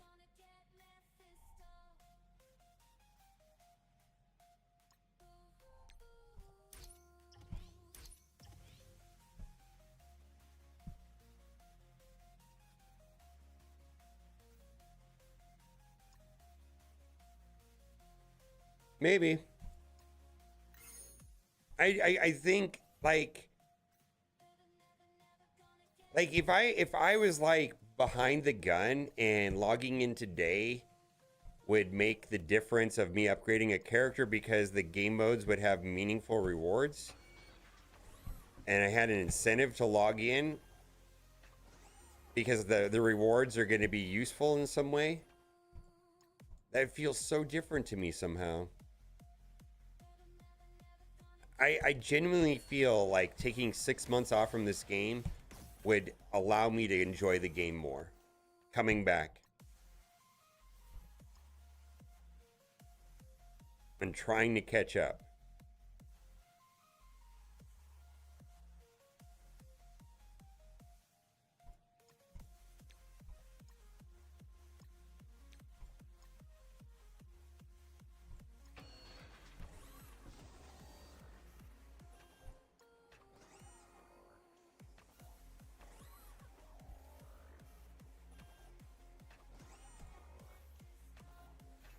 I believe Beta Ray Bill got to endgame in 35 days by spending $1,000. Is that true? What did he say?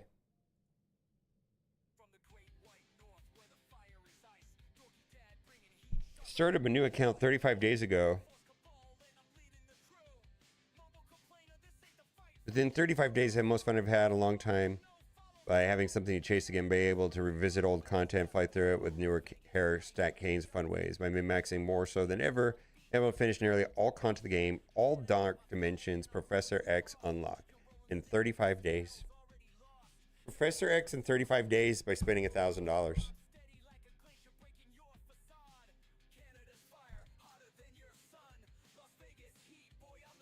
I don't know if I would spend. I don't know. Like I said, this is just a thought experiment at this point. And so my thought experiment for today is it, I have power cores. If I halt or rest spending until I see value, am I going to have more fun? We'll find out. I always will spend if there's value.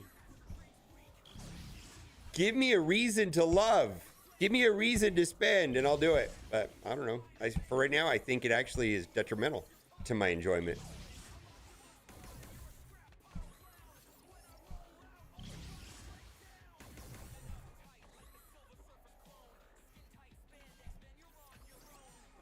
How much longer would it have been by spending zero? My understanding is there's a lot of people that that are getting. It depends on your alliance. It really matters on what alliance you're in. Because that's going to determine when you get Odin. But if you get into a monster alliance, you can fly to the end of the game pretty quickly.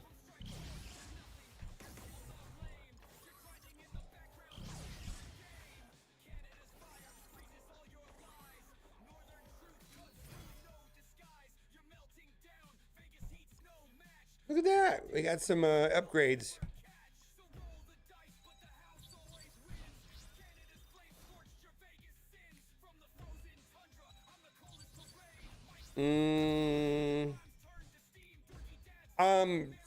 Okay, well, let me state the truth. Anybody in here that doesn't have Professor X or Odin, run, don't walk, get into the biggest alliance you can.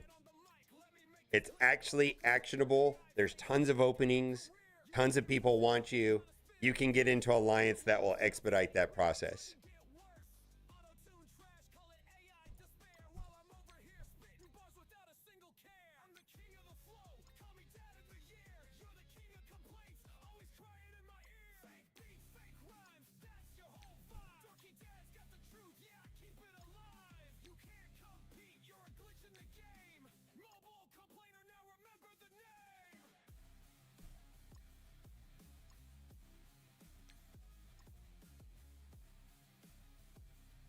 I don't know. I found there's a ton. I got in really quickly.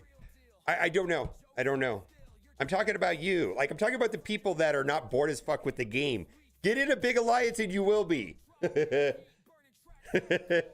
you're struggling to get characters up and all this stuff, it's like, I don't know, man. Switch alliances. It makes a huge difference.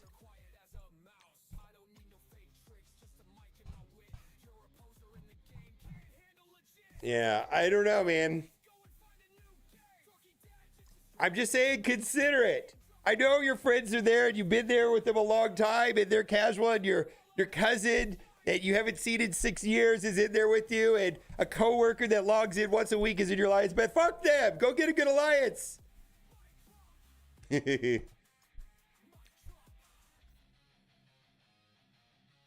It's true. I know that it's. Yeah, it's there are openings, alliances to what extent that someone can easily get in there. No, I agree. But I think most people here in chat can. You know what I mean? That's what I'm saying. Like, if you're watching on Twitch, you know what's going on. And you know how to get into a bigger alliance. But there's, like, people always have this loyalty issue and all that stuff, which I understand.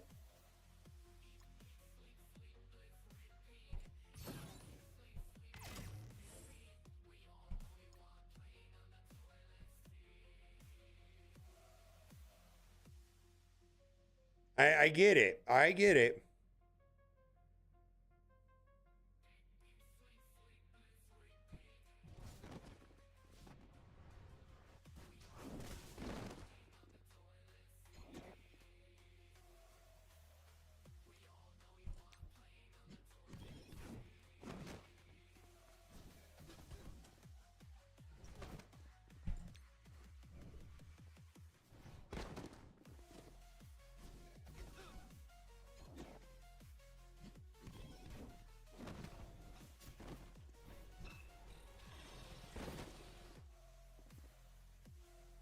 You think a basic will wipe this?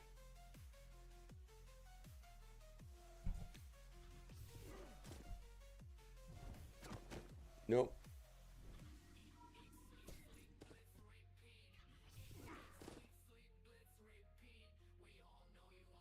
All right, well, there's testimony from somebody right there. You've been playing the game for it really matters.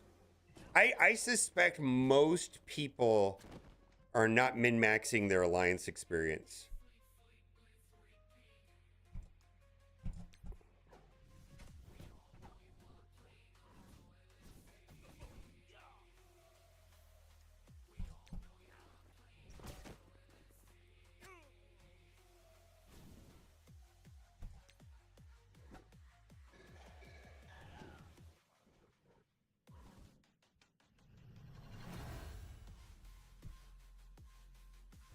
There's a lot of alliances that don't care about war.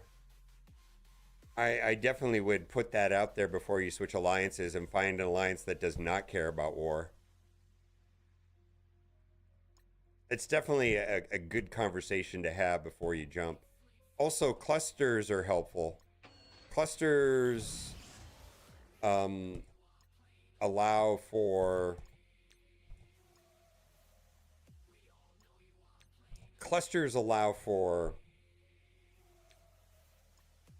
the ability to move up and down and to take breaks. And one of the biggest problems with an alliance is when you have a shortfall of players. Like if you're playing an alliance with 20 people instead of 24 people, it typically won't happen in a cluster because they'll move people around to fill the gaps. If somebody quits, they're going to call people up from the AAA league to the big leagues, you know. And if they'll move people around to make sure that alliances aren't in a position where people are getting compromised rewards for an extended period of time.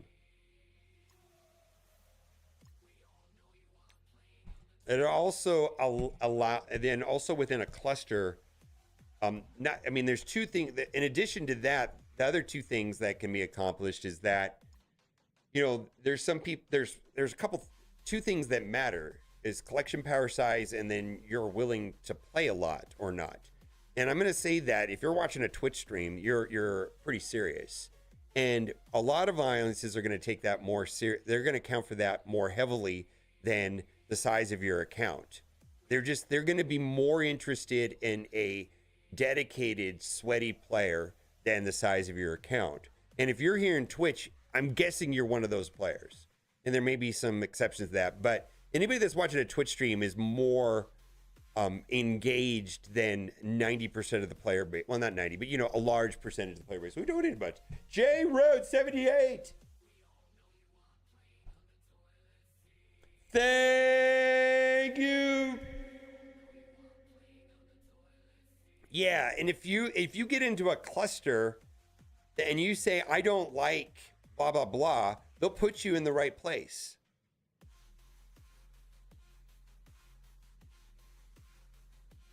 Because there's nothing worse than,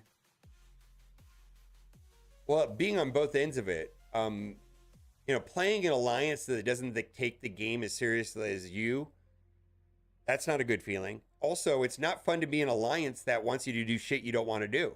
Like if you're an alliance that is like, play war, play war, play war, play war, and you hate war, that doesn't feel good either. You know what I mean? So I do think it matters to be in the right place. It just does matter.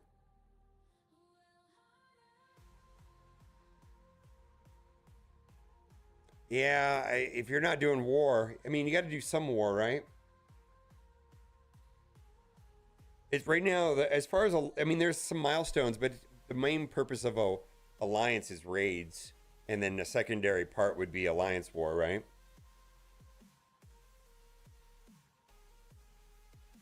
And then Battle World matters too, right? Yeah, Battle World's also an alliance event.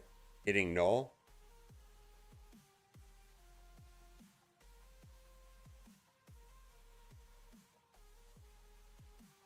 Yeah. Well, watching Twitch, see, even if I can't answer someone's question, there's somebody here in chat. There's so many people here in chat way smarter than me. There really is.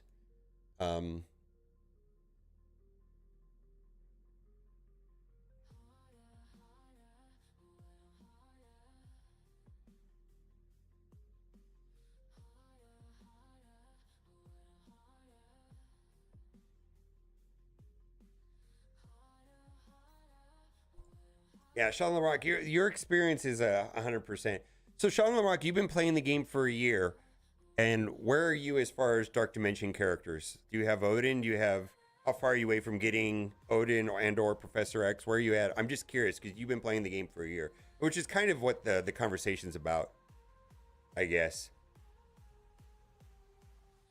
Because I do think the game has a very good new player experience, a new player free to play experience. I think like if you start playing the game from scratch and didn't spend money, it's still a pretty good experience. Sean LaRock said today he logged in for 365 every day in a row. That's curious.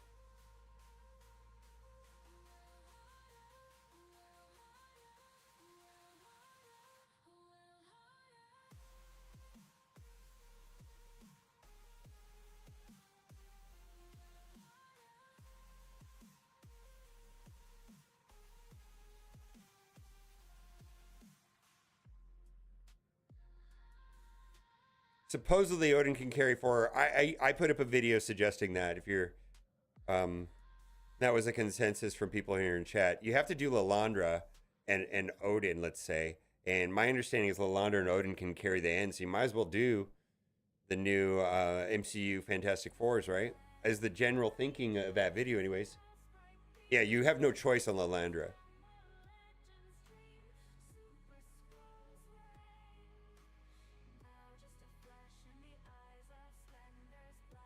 Battle World is unfun.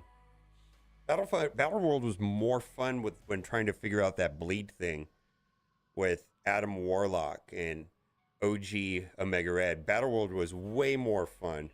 Actually, that is the feeling I want. I actually was motivated in a way to upgrade an older character to get value out of them. That actually felt good.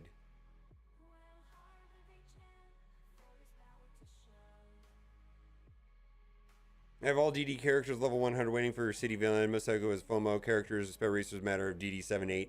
The first 5 miles are derping around. Absolutely available if you have Odin under your focused. Okay. Yep. So you're on your way to get Odin. Okay. I think you'll get Odin if you're because the roadblock to Odin is going to be Purple ISO 3, which a lot of that is coming from alliance activities.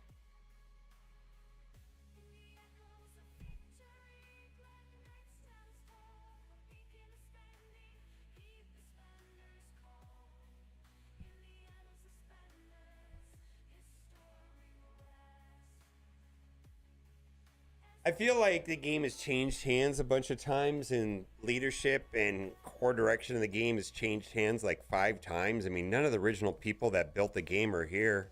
None of them that I know of. There's a lot of good people that work at Marvel Strike Force today, sure, but a lot of them moved on. A lot of them are at Netflix. I feel like a lot of the core people that built this game went to Netflix. And not only that, the actual core engineers of the built the game were part of that Niantic Seismic company, which was separate anyways. Like they were like outsourced. It was a co-dev partnership, and then at some point they were gone, and then the core leadership of the Marvel Strike Force team was around, but those people aren't around anymore. Like, it's just changed hands a bunch, and that's partially due to that the game, you know, was a part of Kabam, and then it was Aftershock, and then it was Fox Next, and then it was Fox Next but owned by Disney. Then it got spun off to Scopely, and then that became Boundless, and now Scopely even has changed hands to Savvy, which is the Saudi Arabians. I mean, it's just the game has bounced around a lot.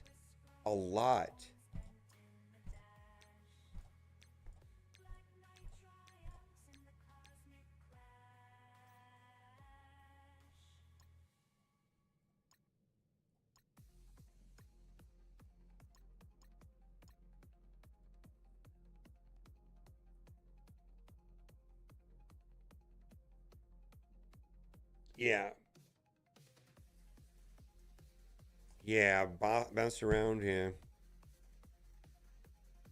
Yeah, and I can't put my finger on it. I do know that RJ has a different background than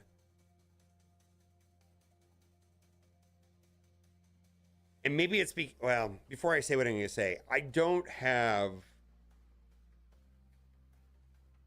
a favorable view on games that are called 4X. I don't like 4X games.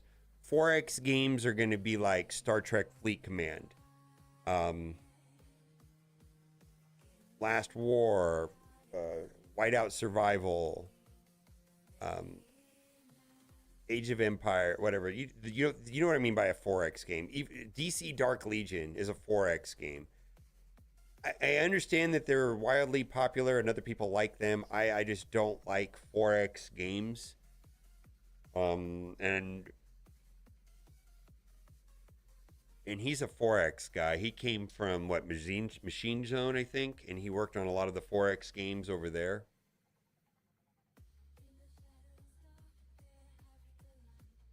We'll see. Maybe. He's really smart though. Yeah.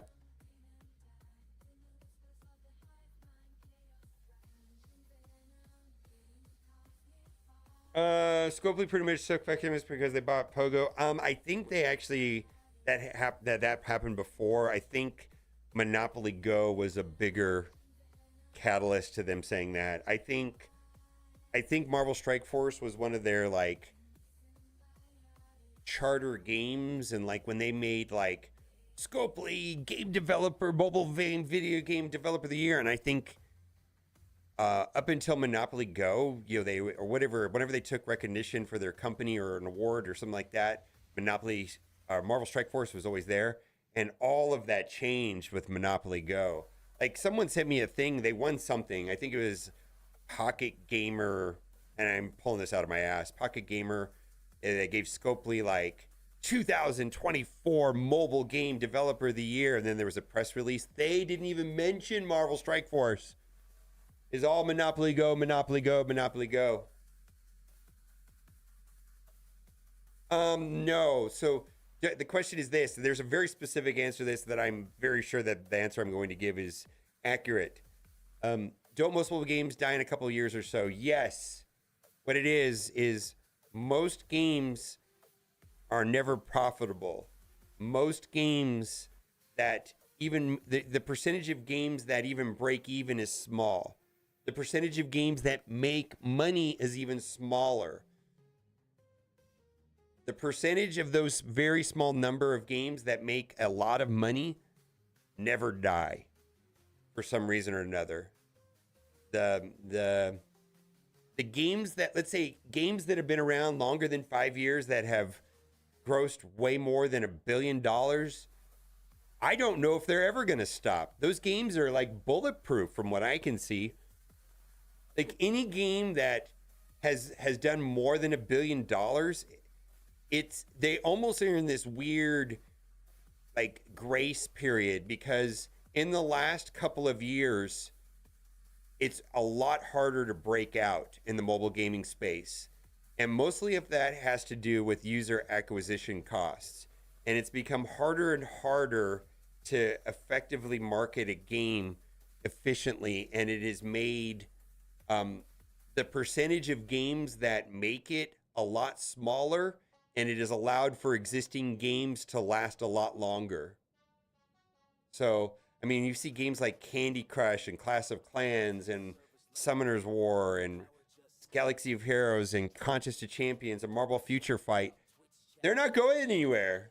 Like, and like these new games come in, like Marvel Future Revolution, let's say, and it's just a lot harder for them to break in, where the user acquisition cost is so much higher now, because it mostly has to do with privacy policies that were enacted in part by certain countries and Google and Apple. So the cost of a developer to focus their advertising towards a very specific person has been reduced, making the cost to find the one player that they want much higher. I don't know, and for me to explain that and why that is would require another 10 paragraphs.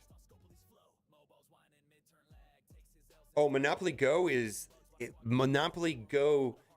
it was the biggest game of last year for anybody. It may be the most successful launch of any game of any type of any kind.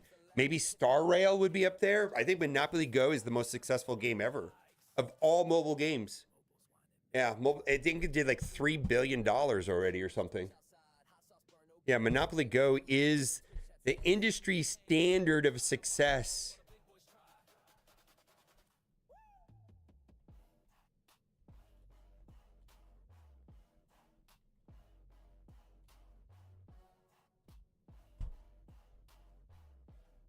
Monopoly Go has generated $5 billion in revenue.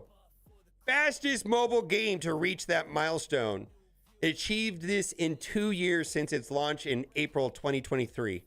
Yeah, this is, my understanding is this is the most successful video game of all time, Monopoly Go. I haven't played, I don't think there's much to the game, to be honest with you. I think it's an idle game. I don't think there's anything to it.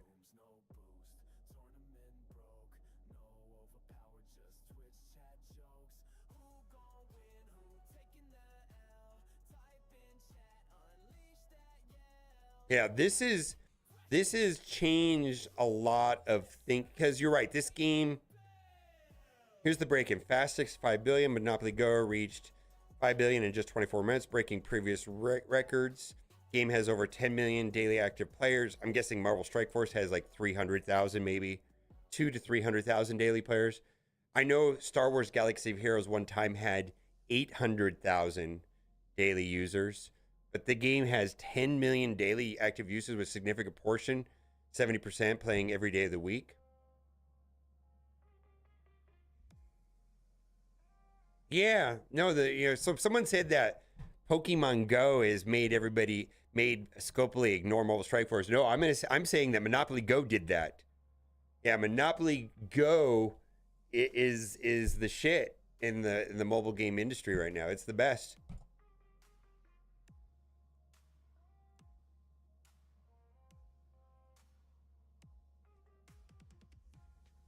All right, we're not watching that.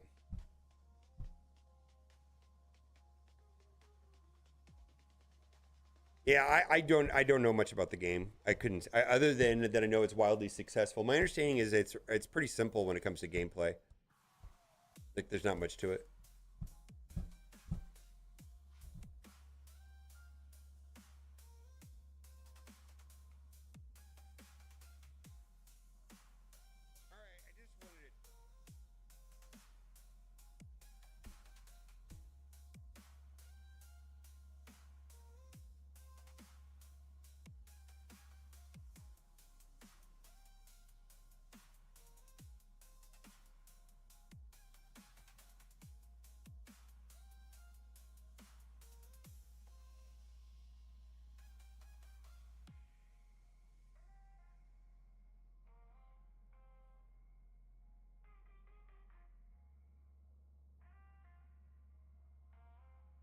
Yeah, I hear nothing.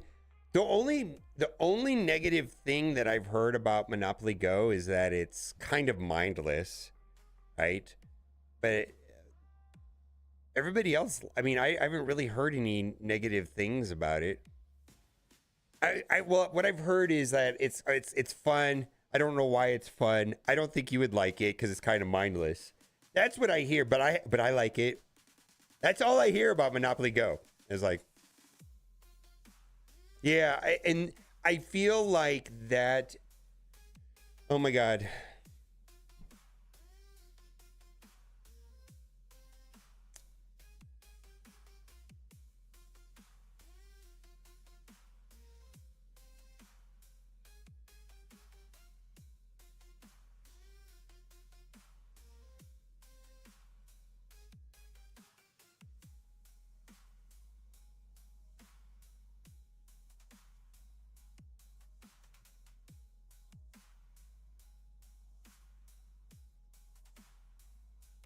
Monopoly Go. I don't know if I'm allowed to receive Scopely money. I don't think they. I don't think I'm. I don't think they. I don't think that they would do that. I think one of them slipped through the cracks, and then somebody found out about it. They're like, nope,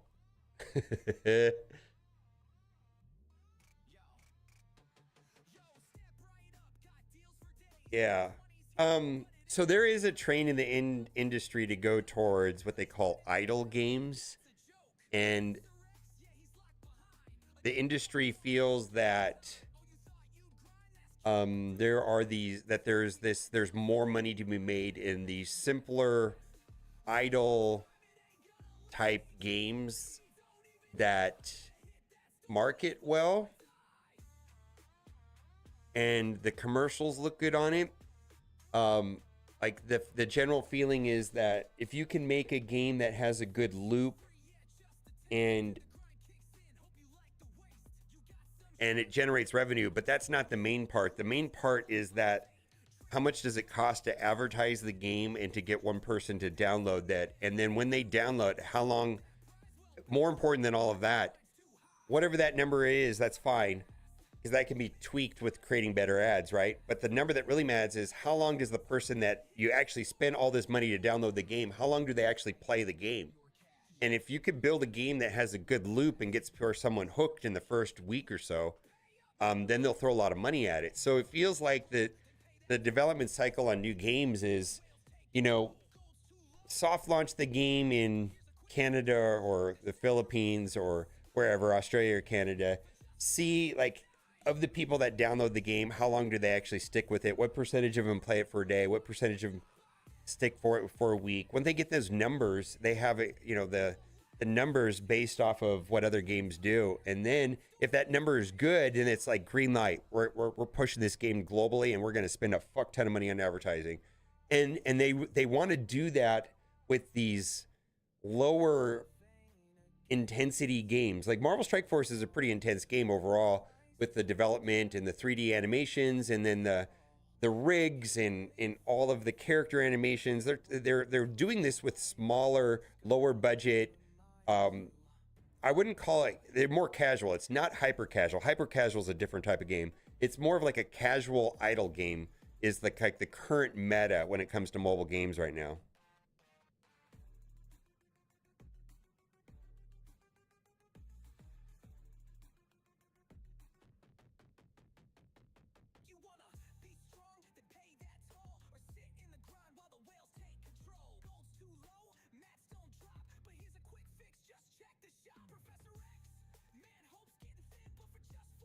Yeah.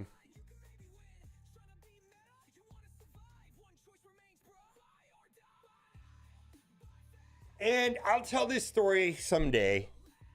I spent a significant amount of money and time pursuing a development of a mobile game. And it was serious. We talked to and had deals set up and ready to go with one of the larger IPs in the world, and had some heavy hitters in the mobile gaming space helping us develop it, and talked to countless people about it. Even some of the original developers of Marvel Strike Force were on board.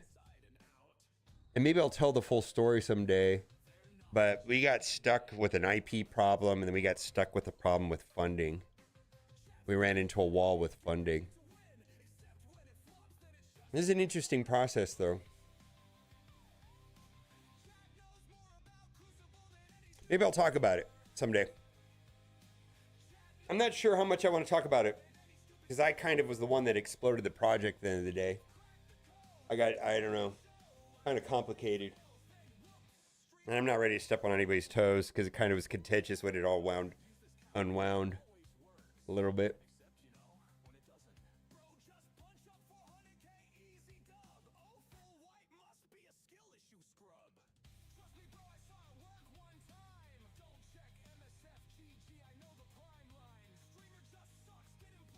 Yeah, hyper casual's kind of evaporated. It's gone to more casual. I think the level of intensity that we're talking about is Monopoly Go is the meta right now.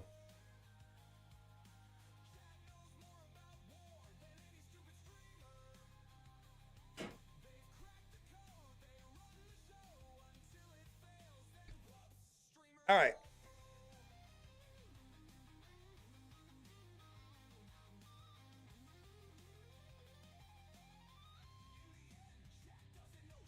With Kentucky Fried Kodo, that's my thoughts exactly. I feel like some of us want a more complicated game, and Marvel Strike Force is not that, but we might be in the minority. And then also the developers like Scopely themselves have seen this the success of a simpler game like Monopoly Go. And I feel like Marvel Strike Force is somewhere in the middle, and it's like an identity crisis. You hit the nail on the head. I do think it's as an identity crisis. Does it want to go more casual, or does it want to go more hardcore? And I don't know if they know. I don't even know if I know. Let's be honest. I don't even know if I know. I don't know that. Like, my gut feeling is I wish the game was more complicated, but I may not like that. Got to be realistic about this. Like, what do people really want? Because I've thought about this a lot when it comes to the gambling here in Las Vegas. People don't want to play blackjack. They want to go to slot machines. What do people really want? Like, just because it doesn't appeal to me doesn't mean it's not a thing. I mean, I can walk around a casino that's 1 million square feet and 900,000 of it will be slot machines. 20,000 of it would be blackjack. 20,000 of it would be craps. 20,000 of it would be mahjong or whatever they call it. Or baccarat. Not mahjong, baccarat. Some of it would be 20% of it, 20,000, but it's slot machines. What do people really want? And I feel like that's a discussion that happens constantly at Scopely, like above the people above like RJ and stuff like that, is the trend of what people want more simple given what we've seen proof of with the success of Monopoly Go? Should the game be simpler? How would this game be better if it was simpler, or would it be better if it was more complicated? This is like actual questions I bet you they'll talk about.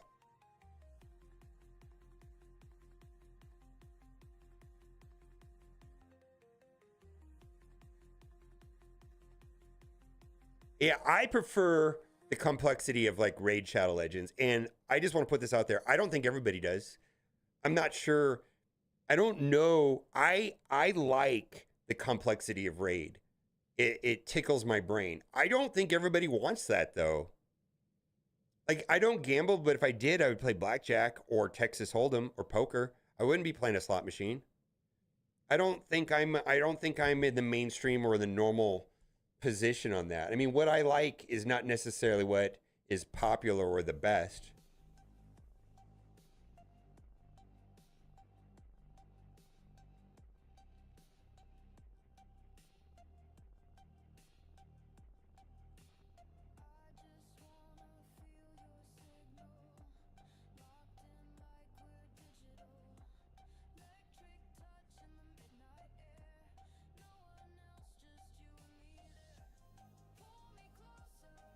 Yeah, and I'm not sure. I feel like they've changed directions on that Kentucky Fried Kodo, because I agree with you. And I hate to say this, but because I spent all that time and money and a lot of time thinking about this kind of stuff, I kind of wonder if they changed course too many times. Like, there was a time where they could have gone more complicated and they chose to go casual, and then they decided that wasn't the best thing and they wanted to go to, like, I feel like they've changed their minds on this a couple times.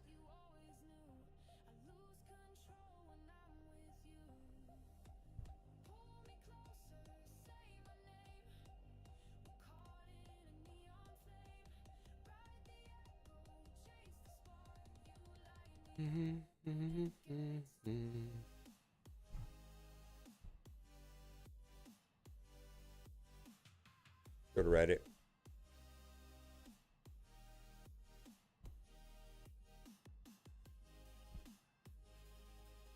Yeah, I feel like they've tried to streamline the game too with like the shop credits and stuff.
Yeah, I mean, here's, this is kind of how I feel about that question, Kentucky Fried Kodo, is that I feel like the person that understands the intricacies of this exact conversation that you and I are discussing is paid very well. And a lot of it is, comes from. But what we're talking about is that Marvel Strike Force kind of has an identity crisis on some level. I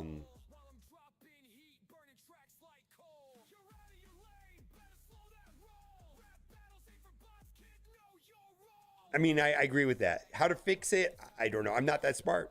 I mean, I do have opinions on it. I have an idea of what I would want, but that is not necessarily like the best thing. And it's not my job at the end of the day. You know what I mean? Yeah. It's a little bit different for everybody.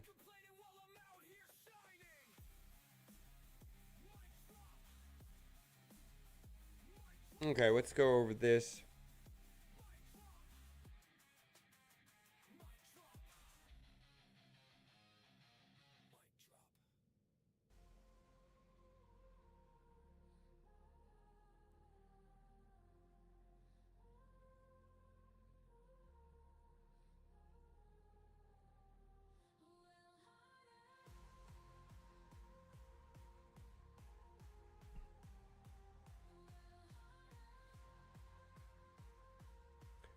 Largely today, just wanted to talk about all the positive feedback that I got from yesterday's video. We need to talk. The comment section is really interesting. I think it does merit discussion. Also, Beatty Ray Bill, which is one of the larger spenders of the game, sent me a post directly on Discord, which I think has a lot of insight. I think it's worth a read. We could talk about it. Also, there's some data mines coming in right now. We got Blastar showing up in the game. I'm sure we're going to be getting information on Blaster soon if this is already showing up in the data mines. The most important thing is that he's going to be bio, and his unique is going to be the Crimson Infinite Energy. I'm in the way here. Is going to be his unique. We'll also go over some of the things that are going to be happening next week. Now, let's get into the video. MSF, we need to talk. And I'm just going to put in short what the main core topic of the game is, that I log in on a daily basis and I do a lot of activities. And I feel like my time is being wasted because most of the rewards don't do anything to help my account. And the only thing that is moving my account forward is waiting for the next character to come out and spend money. And I don't like that. And so as a potential solution to that problem, I'm going to try not spending, see how it goes. I'm not opposed to spending. I'm not making a pledge. But I suspect that the spending I've been doing has made the game less fun for me, because the time that I do spend playing the game doesn't feel meaningful. And I talked to a free-to-play player today, and he said that when he plays the game, the rewards that he gets in his account, about 20% of them are meaningful.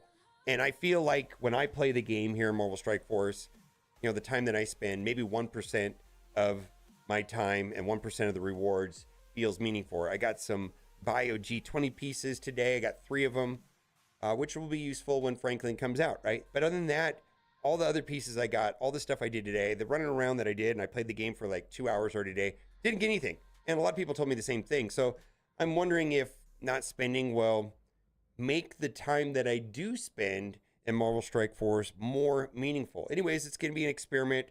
It might also give me a different perspective on what it's like to play the game free to play. Maybe I'll do some collabs with some people that are free to play players. I'll take a new approach to playing the game. I think it'll be a good experience for me. We'll see how long it lasts, but I'm value-based spender. I see value. I'm gonna min max, but show me the value, Scopely. I just want to read some of the comics before I get into. Oh boy, you get to see what I watch every day. You get to see my watch list. Oh my god, that's funny. Unlocking characters a lot more rewarding when you're free to play. That's the top post. Same. Stopped spending money in the game over a month ago. It's really feeling like a chore. The holdout on Gear Tier 20 is crazy. $30 for one Gear 20 piece is outrageous. I agree. Problem with this game is building unnecessary teams. For example, Thunderbolts. Thunderbolts is not a good team. It's a team you really don't need, but the developers are forcing you to build them for Quasar Red Stars. Yep. Think about that for a second. Yep. They're making it so you need to build an entire team just to upgrade one character. Same thing with the Cursed, the Fantastic Four. Use the Cursed Course to get the Fantastic Four stuff. Very scummy the way we release a team. We're not giving, read more. Giving materials and resources to do so. If they're dropping the water into a bucket saying, there's your resource. Everything you do in the game is a net negative as a result. Spend a fuck ton of resources building these teams, and they're right behind you. Dropping another team is ridiculous. Saying to me that people continue to spend money and ride around the carousel over and over again. I think that I just want my time to be valuable, is what I'm saying. And maybe by not spending, that'll help me. We'll see. It's an experiment. I'm open to new ideas and new. I really try to look at things from other people's point of view at times, right? Remember the guy, I try anyways. I don't know if I'm successful, but I try. Remember the guy from the beer and Marvel Strike? We were trying to bring the fun back to Marvel Strike. Oh, whoops. Okay. Well, I wanted to read this note. This was sent to me from Beta Ray Bill. I don't know if Beta Ray Bill is the largest account in the game right now or not. Maybe the second largest. But he was one of the people that got the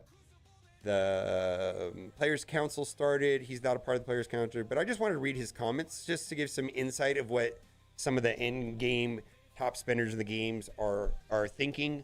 Because at the end of the day, they do spend a lot of money on Marvel Strike Force, and that has kind of funded the game, right? So I'm curious to where they're coming from. Just watched your We Need to Talk video. Can't emphasize enough with similar thoughts, emotions many of us have been going through for some time. I also stopped spending on most things on my main account. No passes, no offers outside of new character drops. Mostly to just keep the count current. I was also bored and found nothing to do. I enjoy the puzzle aspect that you brought up. So to me, Dark Dimensions, Tower, and Scourges became the main focus some time ago. Okay. I used to love War and Cosmic Crucible. Haven't for some time. There's too many problems with the meta, and while I love theory crafting, they messed it all up massively, and the fixes aren't there or aren't helping, and it's just gotten worse. It's all way too offense heavy now, and the CC rooms are meaningless. I found it got down to a point. It was just the social aspect. That's something I did not mention in my video. Social aspect is the thing. Like the people that and the friends that you met along the way. Absolutely. I love being on Twitch and hanging out with people that I've communicated with at length for years. I forget all about that sometimes. That's actually a thing. And they got down to a point where it was just the social aspect of hanging with alliance mates and not having any form of gameplay. So I started down my path towards permanent retirement, leaving Alliance, sitting in a shell, doing minimal to nothing daily. Now this is the part of his comments that were highly interesting to me. I also started up a new account about 35 days ago because when we started the Players Council, one of the early things we pushed was improving the new player experience, especially for those that want to accelerate. Unlike a few of you guys that did it all free to play, I took the slight sprint approach to doing time host and a minimal of anything else. Yeah, so I did free to play. I've done it 3 times in the last 2 years, and I had a lot more fun with the new account, spending no money. A lot of people called me out on it. It's like, do you actually like your free-to-play account more? And I was like, yeah. There's a lot of stuff to do. And he's going to talk about that here, too. Within 35 days, I've had the most fun I've had in a long time by having something to chase again. By being able to revisit old content but fly through it with newer stat characters in fun ways. By min-maxing more so than ever, was able to finish nearly all content in the game. This blows my mind. All Dark Dimensions, Professor X unlock, etc. He unlocked Professor X in 35 days. To be able to get through a lot of the content with not maxed out characters, missing diamonds on most was fun, engaging challenge. I don't know how much money he spent. He did say that he spent some money here. I could be mistaken, but I think in Twitch chat he said it was about $1,000. He was able to for whatever that, I mean, that's a lot of money, right? But a new account having Professor X in 35 days? Interesting. I'm pretty sure he got into a very big alliance, and I just want to put that out too.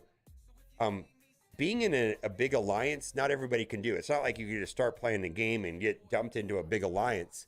But the point I'm trying to make is your alliance matters, especially if you want to get Odin and get the purple 3s. And, you know, if you're in an alliance and you are a, you know, highly engaged, what I would call sweaty player, and you're in an incomplete alliance with only like 20 people, or there's people not doing stuff and it bothers you, there are people that want you in your alliance. They want you. And so go to the official Discord server and find an alliance. There's a ton of people looking for highly active players, and that is going to move your account forward so incredibly fast. And I know a lot of people are loyal, and I get that too, because there's a lot of loyalty. You know, people that have started off alliance don't want to switch. I get that. But if your thing is, you know, getting, let's say, Odin, you know, which is dependent on purple 3, a lot of that is going to come through your alliance. And same thing is true with Professor X, you know, depending on what the raids are in your alliance are doing, and getting, you know, that trickle of G20 pieces is dependent on your alliance. So just keep that in mind.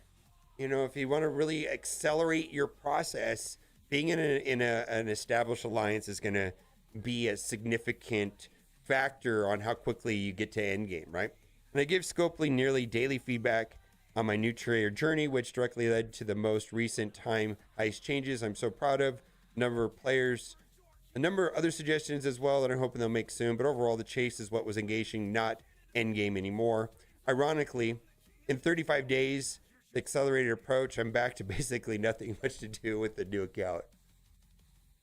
Oh, wow. Only thing missing is really null from this account. It's 125 million collection powers, basically the leanest account you could ever see, with so much unnecessary characters not unlocked or not built at all.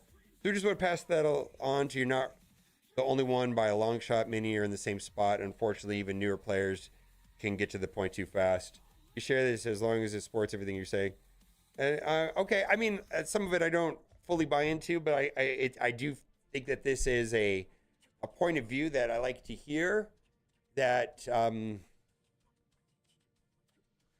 I don't know. It is what it is. And I think there are some people that feel in similar ways. It's an interesting place that the game is. So let me know what you think about all this. I'm always open to the comments. I love reading them. I love getting feedback on Twitch because, you know, I have opinions on things, and sometimes my opinions differ from other people. I like to understand where other people are coming from. And so a lot of times that has changed my opinions on things, changed my mind on a lot of things. Anyways, let me know what you think in the comment section, and I'll read it, and maybe I'll put it in the next video. Bye for now.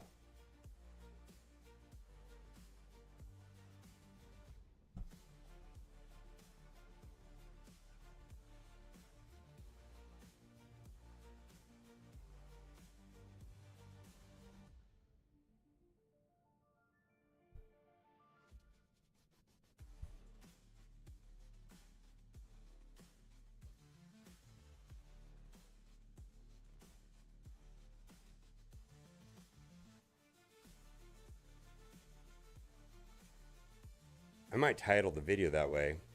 New account gets Professor X in 35 days.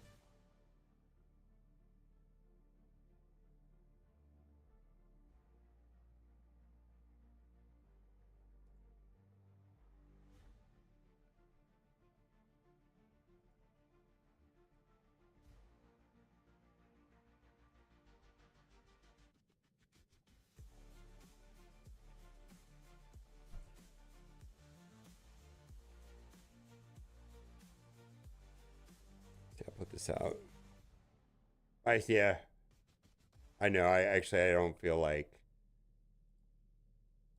Yeah, I'm not gonna put that. I'm not gonna title that video.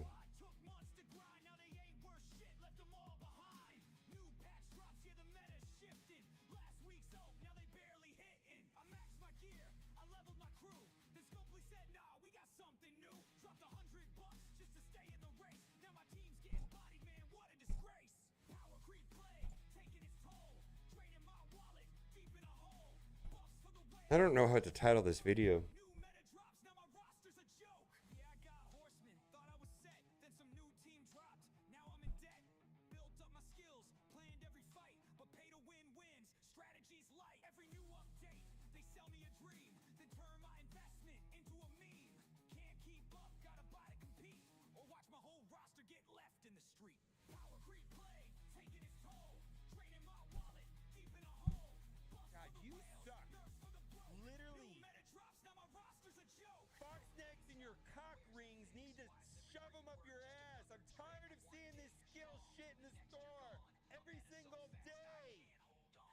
I have no idea.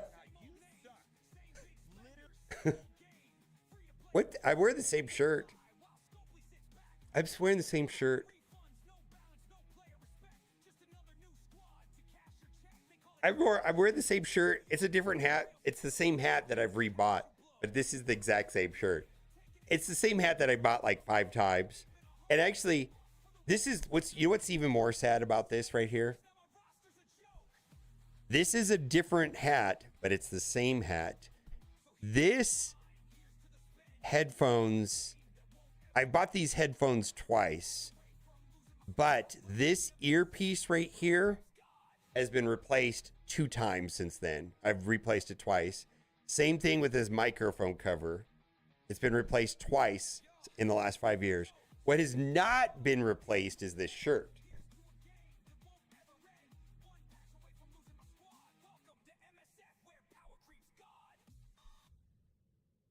I have stacks of clothes. I just never throw them away. Yeah, I've got stacks of clothes. I have like just like dumbass t-shirts, like at least 2 stacks of shirts like that tall, just stacked. And then I also have another stack of shirts that are green screen. I can't wear them on green screen because they key out.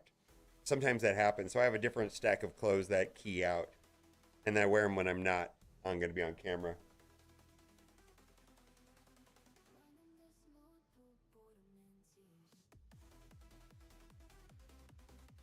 Yeah, I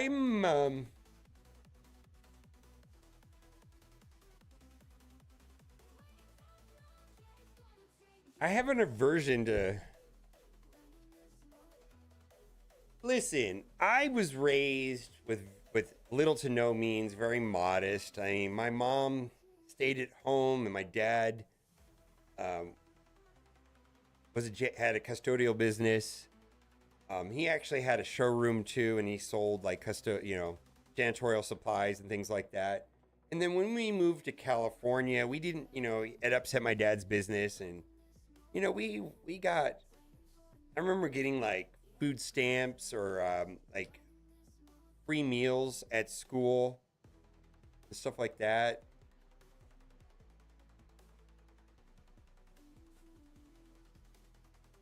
It's a mindset of like, and then, I had a paper route, and I threw newspapers every day and delivered them, and I bought my Nintendo, and I bought my Sega, and bought my Sega Genesis. I mean, I don't know, man. I'm not throwing this shirt away. That's what I'm saying. I'm not throwing this shirt away until there's like a tear in it. Until there's like a hole in it, or it stinks, or it's marred and it's yellow. I'm gonna wear this shit for another 10 years. Because that's how I am.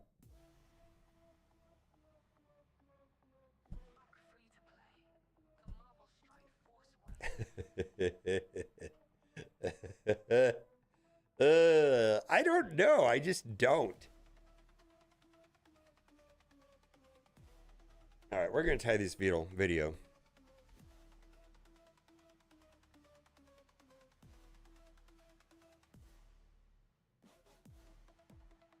It's just the way I mean, I feel like I value what I have, and I probably, some of the things I do is unreasonable, I'm sure. Like this shirt is probably unreasonable.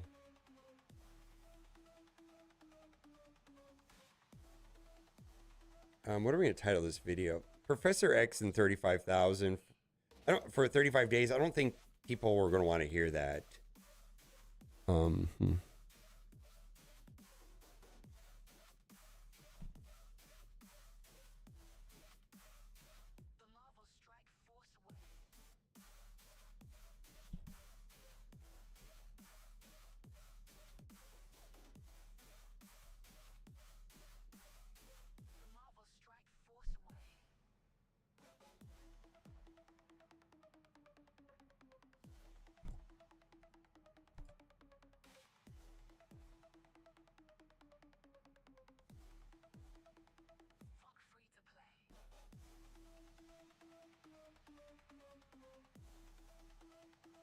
Do you wash it and take another shirt? What do you mean?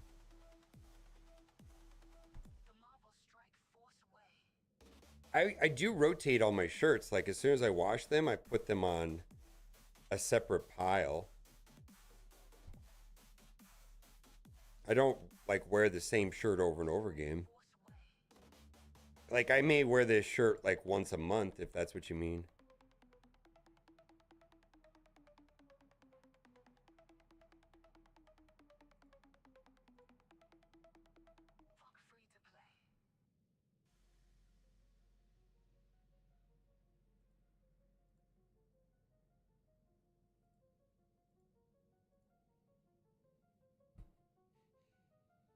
Cat, I do have a lot of clothes that I do throw it out though when it gets bad, right? I do throw, like, if there's a hole or if it's torn or stained and it's not clean up, I do throw it away. But we were just watching a clip from 5 years ago and I'm wearing the same shirt.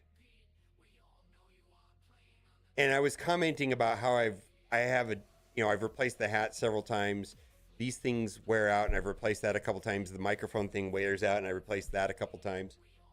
I do get rid of them, but this shirt, I'm not getting, this was a, I bet you I've had this shirt for 7 or 8 years. This was a shirt from what do they call that thing where you get like a mystery box and it's like Marvel mystery box or something? Loot Crate. It was a Loot Crate shirt. I wonder if I can Google that. Daredevil Loot Crate shirt year. 2000.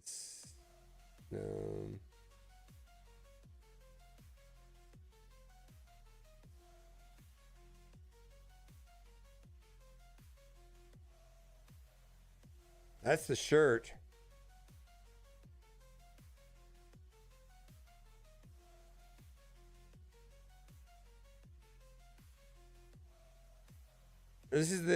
Oh yeah, this is it right here. January of 2020.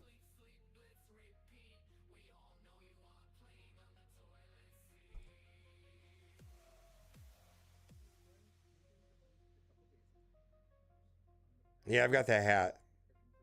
Yeah, I got that shirt. I'm wearing it. January of 2020. So that's how old the shirt is.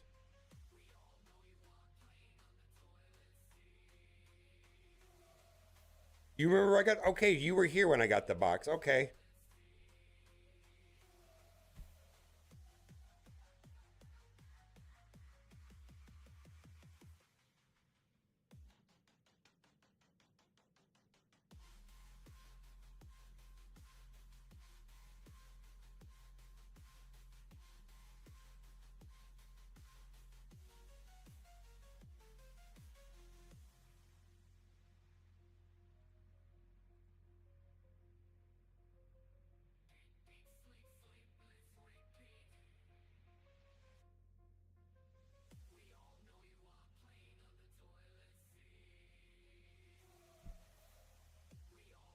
I also had kind of an upheaval of all my belongings at one point in time.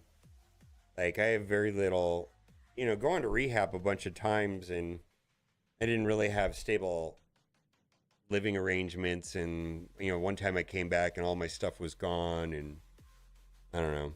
Or it happened to me twice, actually. No, 3 times. All 3 times. I came back and my stuff was all gone or missing. Some of it was missing. I guess one time it was relatively intact, but 2 of the times there was a lot of stuff gone, missing. That happens.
Two shirts from Kohl's from high school 23 years ago. Yeah, I just don't know if I have any clothing from that far back in my life. I have to go look in my closet. Maybe.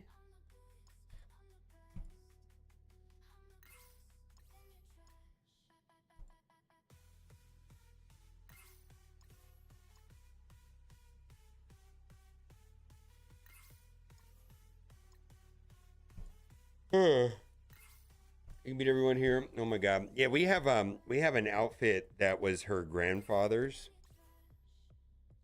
She also got an outfit from her mom that was from when she was a small child, so it's at least probably coming up on 30 years old, right? The outfit you wore when you were 9 days old, yeah. Her mom just, you know you're an adult, Cat, and that your parents are like, every time we go visit your parents is like, here's all your shit. You're never coming back here. They actually, it took them, how long have we been married now? And they finally redecorated your entire room, painted the walls. It's like, you're never coming home. Well, yeah. It's funny that your parents have finally like, yeah, you're never coming back. Every time we go there, we leave with like an SUV full of stuff.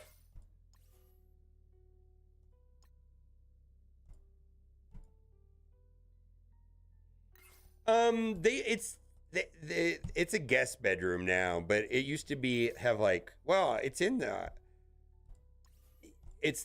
they changed the room setup, and now it doesn't have any purple walls, and they got rid of some of the furniture, and we took some of the furniture with us. They gave us some furniture. Let's see, it's probably in a video here. I know I recorded from there.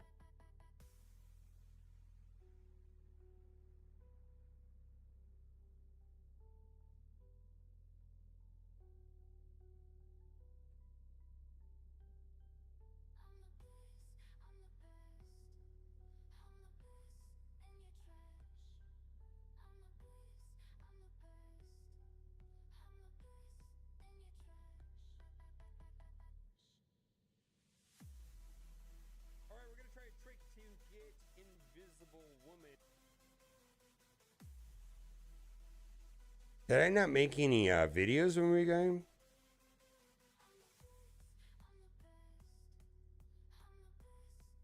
Oh yeah, did I? Well, There we go. There's Cat's room.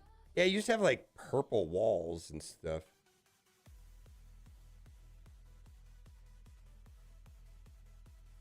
It's nice though. They got like her mom quilts and stuff.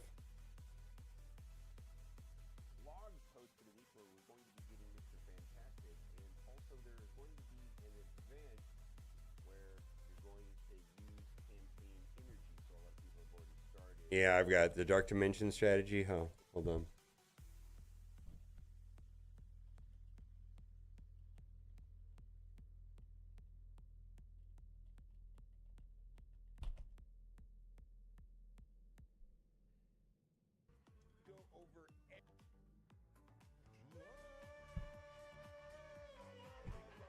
Here you go, Molat. Hope I said your name right. There you go. Yeah, that video right there has Mephisto. It goes through every single Dark Dimension.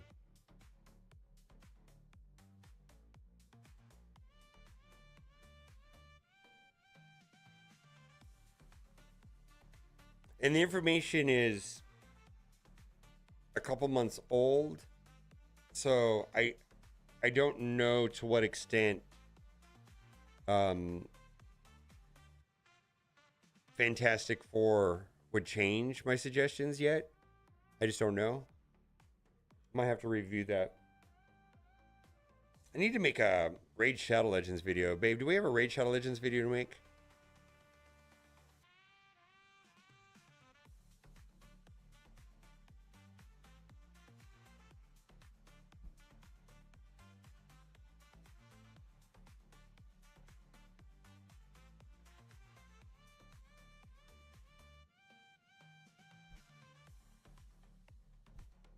Thank you. Okay. Well, hopefully the information's helpful. I mean, it was a well-liked, well-received video, so it should be. I mean, I think it's a good. I think the information is. I can't imagine the information has changed that much in 2 months. Outside of the MCU Fantastic Four, I can't see any of my suggestions changing.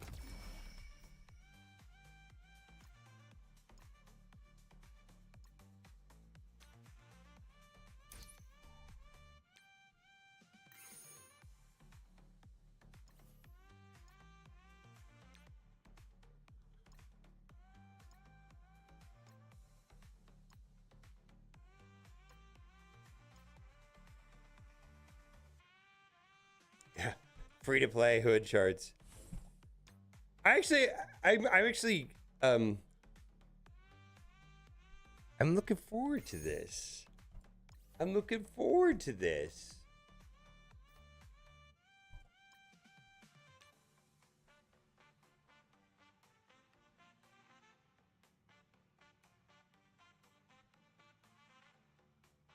Oof.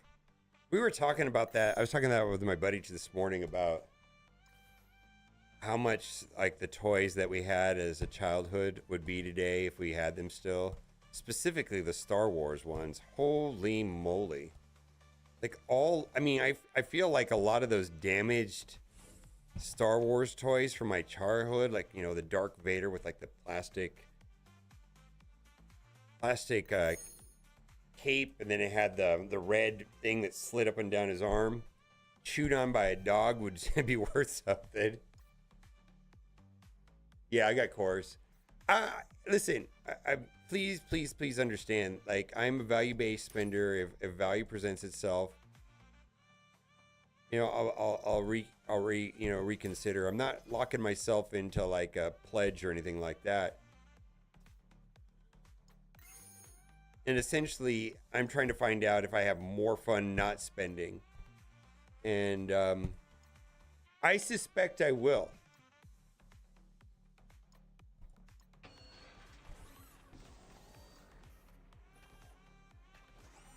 Yeah, I suspect that it'll be a different game for me. Like, yeah. We will see. We will see. Maybe I'll hate it and I'll start flushing money down the toilet again. I don't know.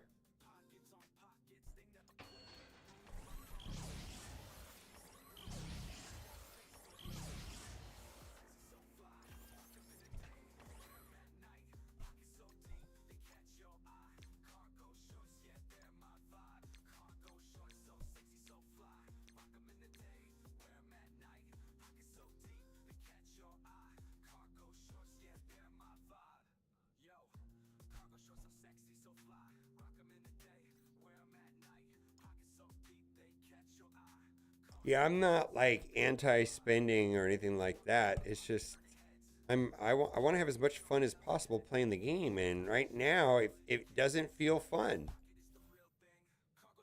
In fact, that's what Beta said, is he spent all that money, got to the end, and now it's not fun for him either.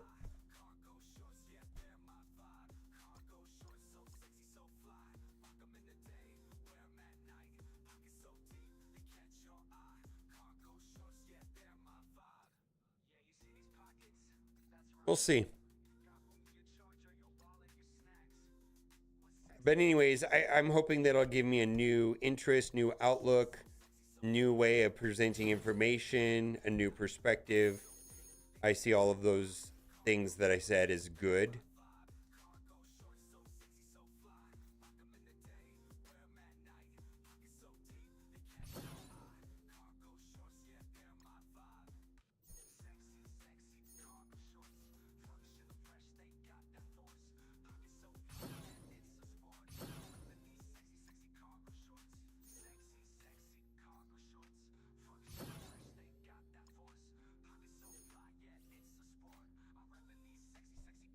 I used to play Clash Royale quite a bit, actually.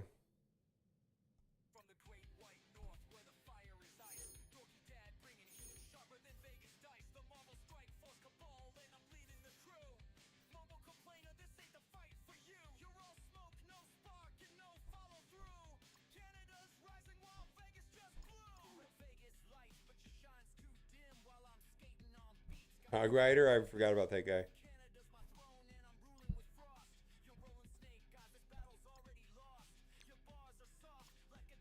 Hog Rider was like a counter, right? If I remember correctly.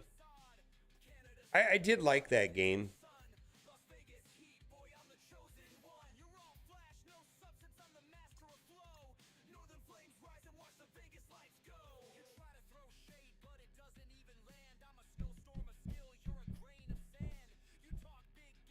I think the next Professor X type character might be an incentive.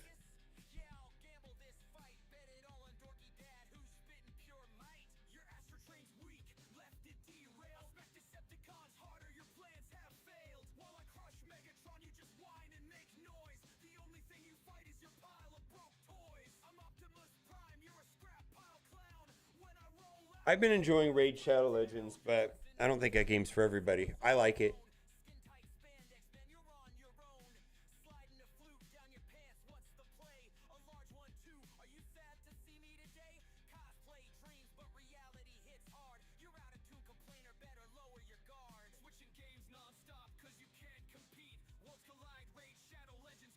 All right. And I suspect that the fun that I'm having in Raid is because I don't have everything. Does that make sense? Actually, I don't even know if you can get everything in that game. But at the same time, not only can you not get everything in Raid Shadow Legends, you don't need any of it. It's just designed differently. Like, there's no like mandatory. It's not like if you don't get a character, it doesn't matter. Your game is still going forward just fine without it. Oh, the game Raid Shadow Legends is horrifically expensive if you want to get everything. The game is so incredibly expensive if you want everything. But they don't power creep things the same way they do in Marvel Strike Force, and there's 1,000 characters. I'm using characters that came out 6 years ago, and they're fine. Some of the better characters in the game are 6 years old.